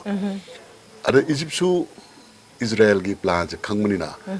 A Hogi Israel has Hamnadaba, Lamatikma, Egypt was Hamnariva, but a border though, can't seal the river, refuses to select the Navana. Other we are Tamnina, a Hogi, world live up me on 8 people. Jonathan, we don't have people that are the corridors the Pido River. Corridor people say, some of the hang as well as a python don't never. Is it that if you see lady was thinking like they never? Sigma, my never be a problem. Must never Machani. Problem I'm sorry, Sandorcan. I could win it in there. I could my day when a paratam cheese never. Israeli sympathy pop with the cars like there, Palestinian sympathy pop with the cars like there, Hamas the sentiment when a pop with the cars like there, a Muslim is in also, a Muslim is in Tanga than Wakanda Tambigano, Lamje, arrival Lamate, Lai Lamnejanico. Lange City, whole can say, Nostradamus, the Mamma is a predictor of river. I was a Tosi. I do a paratam, a holy future. Oza Hosik Hamas ka State of Israel the Sokna River land asida. Aduga history the lagiba twist and turn mayam sidagi. Maitay amoina Manipuri, amoina Aquina Kari Tamzabaya Habitat. Most important, Ihanan Haning is here. I call Maitay say. I call Manipuri Heba. Manipuri is Maitay. Technically, it covers all other tribes. But Manipuri say Maitay ni Habasmai Padoning. Karigi da Hojiki say Mapani press the Karida Maitay vices Kuki in a Zarkiva say. Shida Bakuna. Propaganda Kanumina, as much a getaway. Manipuri vices Kuki, Haramadiko, I quite a solid, I could give her the weight of my labor. Makui Amado Manipuri, why is seen how the number of Mang and Kanagi Marano native in a teco. And this would as I Palestinian Chinamagi population, 70% in a Kalaga Lerigida, Israel Jews in as on the same Saramado, Maduma, quick call. At the home Subuda. Lan as it or woman, my gay and another propaganda may unlucky. Propaganda have a share, Achumba Tenati, Aranda Pau, Achumba Malang by your propaganda. She should land get circumosic oirevo. Aduna, Yenavana, anyone would be Mokonas under propaganda share, a queen of mighty Pinova, the whole counter propaganda that was a land there Montercale. At the Tanay Chimadi, a hoy Atopo Waramana, a hoy the Micham Chungi land, and within a Kanma share, Machimalali. I call Ishana, Kalakanda, Atapo, Michang Chunkan, as one with the Kanan Sanga. Can be never when I know with Darkalite, a whole song of history late. My teaching chair, Shalan, so experience level Zatini, a koi Zaitaret contact was survived the over Zatini. Second World War survived the over Zatini. Masiki experience say, a kind of herder, Makatan, take the Kaidana, my day Manipuri. Kawana Lehogo Gese, Masia could Kanamatam, or a Kanju Kanjebo. Second World War Togrisino. Kog the Nike, Imale Baxita, Japan go, Arapati in the Scala land of Virode. Quickly to Nume, Land General Tana, Ishagi Yumka Impala, Tadomaga, other much ejector, cholera, small pox, Kadina, Kaya, Yamasi, medical facility, Awana Mam, the Warido, who's a little tag jeba. History is her work on never. Adagi. Ching Tanget of the Romadumadi, 1939 in the Pilan, the Tingreko. Aquina 1939 in the Pilan, much significant. Hojik, Lady Vistigi, Hena Wang, the Tangat. Second World War Daida, Winston Churchill, Amadi Britannia, India, the Chang Chana, oh, in a home of Mugi, worldly and the Puki never, a war reporter. Bengal number 2 thing, open number the Great Bengal, I mean, 1942. Slida. Standing Island, Bengal, great Bengal feminine Heinrich say, Mimilan, whom is secret, Kayam Operation, what's a given people, but the British in a Namdana ꯑꯩꯈꯣꯏ ꯆꯦꯡꯁꯤ ꯃꯣꯏ ꯃꯄꯥꯟꯗ ꯊꯥꯗꯣꯛꯈꯤꯕꯅꯦꯕ ꯆꯥꯅꯕꯁꯤ ꯋꯥꯔꯒꯤꯅꯤꯅ ꯃꯗꯨ ꯃꯅꯤꯄꯨꯔ 1939ꯗ ꯊꯣꯛꯀꯦ ꯇꯧꯔꯝꯕꯗ ꯑꯩꯈꯣꯏ ꯅꯨꯄꯤ ꯂꯥꯟꯁꯤꯡꯁꯤꯅ ꯂꯥꯏꯅ ꯏꯟꯁꯤꯜꯂꯛꯄꯅꯤ ꯈꯪꯗꯦ ꯃꯣꯏꯅ ꯈꯪꯗꯦ ꯃꯗꯨ ꯊꯤꯡꯅ ꯊꯧꯗꯕꯗꯣ ꯋꯥꯔꯒꯤ ꯔꯦꯚꯦꯖꯦꯁꯀꯤ ꯃꯊꯛꯇ ꯁ꯭ꯃꯣꯜ ꯄꯣꯛꯁ ꯀꯣꯂꯦꯔꯥ ꯑꯗꯨꯗ ꯆꯦꯡ ꯇꯥꯡꯕꯒꯤ ꯌꯥꯎꯔꯝꯗꯦ ꯃꯩꯇꯩꯁꯦ ꯃꯥꯏꯗꯤ ꯃꯨꯠꯂꯝꯕ ꯌꯥꯏꯑꯕ ꯏꯁꯣꯔꯗ ꯀꯟꯕꯅꯦ ꯑꯗꯨꯅ ꯁꯨꯃꯥꯏꯅ ꯇꯧꯗꯅ ꯁꯥꯊꯤ ꯁꯥꯊꯤꯕ ꯏꯖꯔꯦꯜ ꯅꯪꯉꯤꯕ ꯗꯣꯁꯥꯁꯤꯃꯛ ꯌꯧꯗ꯭ꯔꯁꯨ ꯅꯪꯉꯛꯑꯕ ꯂꯩꯕꯥꯛꯅꯦꯕ ꯅꯪꯉꯛꯑꯕ ꯖꯥꯇꯤꯅꯦꯕ ꯑꯗꯨꯗ ꯑꯩꯈꯣꯏꯅ ꯁ꯭ꯂꯥꯏꯠ ꯀꯔꯦꯛꯁꯟ ꯑꯩꯈꯣꯏꯁꯦ ꯃꯩꯇꯩꯁꯨ ꯍꯥꯏꯁꯤ ꯑꯩꯈꯣꯏꯁꯦ ꯃꯅꯤꯄꯨꯔꯤꯁꯨ ꯍꯥꯏꯁꯤ ꯀꯩꯅꯣꯗ ꯀꯨꯀꯤꯁꯤꯅ ꯍꯧꯖꯤꯛꯁꯦ ꯑꯣꯟꯈꯠꯂꯛꯅꯕ ꯍꯨ ꯏꯁ ꯗ ꯔꯤꯌꯦꯜ ꯃꯅꯤꯄꯨꯔꯤ ꯍꯥꯏꯕ ꯀꯣꯏꯁꯟꯁꯤ ꯂꯥꯛꯀꯗ ꯃꯣꯏꯁꯦ we are the real Manipuri ꯍꯥꯏꯒꯦ ꯇꯧꯕ ꯑꯃꯈꯛ ꯎꯔꯛꯑꯦꯕ ꯃꯈꯣꯏꯅ ꯁꯟꯗꯣꯛꯏꯕ ꯐꯦꯛ ꯅꯦꯔꯦꯇꯤቭ ꯃꯌꯥꯝꯁꯦ ꯈꯝꯕ ꯊꯣꯏꯕꯤ ꯂꯣꯛꯇꯥꯛꯀꯤ ꯏꯀ꯭ꯋꯤꯕꯤꯂꯦꯟꯒ ꯃꯣꯏ ꯄꯨꯊꯣꯛꯈ꯭ꯔꯦꯗꯅ ꯀꯧꯕ꯭ꯔꯨꯁꯤ ꯃꯣꯏꯒꯤꯅ ꯍꯥꯏꯒꯠꯂꯛꯑꯦ ꯊꯥꯡꯖꯤꯡꯅ ꯍꯥꯏꯒꯠꯂꯛꯑꯦ ꯑꯗꯒꯤ ꯖꯥꯠ ꯖꯥꯠꯀꯤ ꯃꯃꯤꯡ ꯊꯣꯜꯂꯦ ꯇꯧꯁꯤꯅ ꯃꯣꯏꯁꯨ ꯑꯗꯨꯒ ꯃꯣꯏꯅ ꯉꯥꯡꯉꯤꯁꯦ ꯃꯩꯇꯩꯅ ꯀꯩꯁꯨ ꯊꯥꯖꯒꯗꯕ ꯅꯠꯇꯦꯕ ꯕꯠ ꯃꯩꯇꯩꯁꯤꯗꯤ ꯄꯤꯁꯛꯄꯤ ꯋꯥꯔꯜꯒꯤ ꯃꯌꯥꯝꯅ ꯊꯥꯖꯈ꯭ꯔꯗꯤ we are the real Manipuri Meitei ꯖꯒꯣꯏꯁꯦ ꯃꯣꯏꯅ ꯇꯝꯃꯒ ꯃꯅꯤꯄꯨꯔꯤ ꯗꯥꯟꯁꯁꯦ ꯑꯩꯈꯣꯏꯒꯤꯅꯤ ꯑꯩꯗꯤ ꯄꯣꯁꯤꯕꯤꯂꯤꯇꯤ ꯌꯥꯝ ꯂꯩ ꯑꯗ ꯑꯩꯈꯣꯏꯅ ꯃꯅꯤꯄꯨꯔꯤꯅꯤ ꯃꯩꯇꯩꯅꯤ ꯍꯥꯏꯕ ꯕ꯭ꯔꯤꯇꯤꯁꯅ ꯏꯔꯝꯕ ꯂꯥꯏꯔꯤꯛ ꯃꯌꯥꯝꯁꯤꯅ ꯑꯩꯈꯣꯏꯒꯤ ꯁꯥꯈꯤ ꯑꯣꯏꯅ ꯊꯝꯃꯒꯅꯦ ꯑꯩꯈꯣꯏ ꯂꯦꯠ ꯑꯁ B proud of hour pass ꯃꯁꯤꯗ ꯍꯤꯟꯗꯨ ꯀꯔꯤꯅꯣ ꯃꯩꯇꯩ ꯂꯥꯏꯅꯤꯡꯅ ꯀꯔꯤꯅꯣ ꯅ ꯑꯩꯈꯣꯏ ꯗꯤꯚꯥꯏꯠ ꯇꯧꯕ ꯅꯠꯇꯦ ꯙꯔꯃ ꯍꯥꯏꯁꯤꯗꯤ ꯃꯥꯒꯤ ꯄ꯭ꯔꯥꯏꯚꯦꯠ ꯑꯦꯐꯤꯌꯔꯅꯤ ꯅꯤꯡꯅꯤꯡꯕ ꯂꯥꯏꯅꯤꯡꯉꯣ ꯄꯕ꯭ꯂꯤꯛꯇꯗꯤ we are all Manipuris we are all Meiteis ꯍꯣꯏ ꯑꯣꯖꯥ ꯏꯟꯇꯔꯚ꯭ꯌꯨꯒꯤ ꯂꯣꯏꯁꯤꯜꯂꯛꯄꯒꯤ ꯇꯥꯡꯀꯛ ꯑꯃ ꯑꯣꯏꯅ ꯃꯤꯠꯌꯦꯡ ꯇꯥꯕꯤꯔꯤꯕ RK ꯄ꯭ꯔꯗꯛꯁꯟꯒꯤ ꯚ꯭ꯌꯨꯋꯔꯁꯤꯡꯗ ꯑꯣꯖꯥꯒꯤ ꯑꯣꯏꯕ ꯋꯥꯈꯜꯂꯣꯟ ꯑꯃꯇ ꯊꯝꯕꯤꯌꯨ ꯍꯧꯖꯤꯛꯀꯤ ꯑꯩꯅ ꯃꯃꯥꯡꯗ ꯉꯥꯡꯖꯈꯤ ꯃꯌꯥꯝꯗꯣ ꯑꯩꯅ ꯍꯩꯔꯦ ꯁꯤꯡꯉꯦꯅ ꯉꯥꯡꯖꯕ ꯅꯠꯇꯦ ꯍꯧꯖꯤꯛ ꯃꯇꯝꯗ ꯊꯣꯛꯏꯕ ꯊꯧꯗꯣꯛ ꯋꯥꯊꯣꯛꯁꯤꯡꯁꯤꯒꯤ ꯃꯇꯥꯡꯗ ꯑꯩꯅ ꯈꯪꯖꯕ ꯈꯔ ꯑꯩꯅ ꯏꯇꯤꯍꯥꯁꯀꯥꯔꯤ ꯑꯃ ꯑꯣꯏꯗꯅ ꯀꯩꯅꯣꯁꯨ ꯅꯠꯇꯦ ꯏꯁꯦꯡ ꯁꯦꯡꯅ ꯍꯥꯏꯖꯔꯕꯗ ꯈꯕꯔꯗꯒꯤ ꯒꯨꯒꯜꯗꯒꯤ ꯀꯔꯤꯗꯒꯤ ꯁꯨꯝ ꯄꯥꯔꯒ ꯑꯩꯈꯣꯏ ꯃꯅꯤꯄꯨꯔꯒꯤꯗ ꯀꯔꯤ ꯀꯔꯤ ꯆꯥꯅꯕ ꯂꯩꯒꯦꯅ ꯊꯤꯗꯨꯅ ꯉꯥꯡꯖꯕꯅꯤ ꯃꯁꯤꯗ ꯑꯁꯣꯏꯕ ꯑꯔꯥꯟꯕ ꯀꯩꯀꯥ ꯌꯥꯎꯔꯁꯨ ꯑꯩꯈꯣꯏꯒꯤ ꯉꯥꯛꯄꯤꯌꯣꯅ ꯑꯩ ꯊꯝꯖꯔꯤ ꯂꯣꯏꯅꯅ ꯑꯩꯈꯣꯏ ꯃꯅꯤꯄꯨꯔꯗ ꯍꯧꯖꯤꯛ ꯀꯨꯀꯤꯒ ꯃꯩꯇꯩꯒ ꯀꯟꯐ꯭ꯂꯤꯛ ꯑꯃ ꯊꯣꯛꯏ ꯁꯤꯒꯤ ꯀꯟꯐ꯭ꯂꯤꯛꯁꯤꯅ ꯃꯔꯝ ꯑꯣꯏꯔꯒ ꯀꯨꯀꯤ ꯃꯆꯥ ꯈꯔ ꯑꯁꯣꯝꯗ ꯃꯣꯏ ꯏꯃꯤꯒ꯭ꯔꯦꯠ ꯇꯧꯈꯤꯗꯅ ꯂꯥꯟ ꯌꯥꯎꯔꯦ ꯍꯥꯏꯔꯒ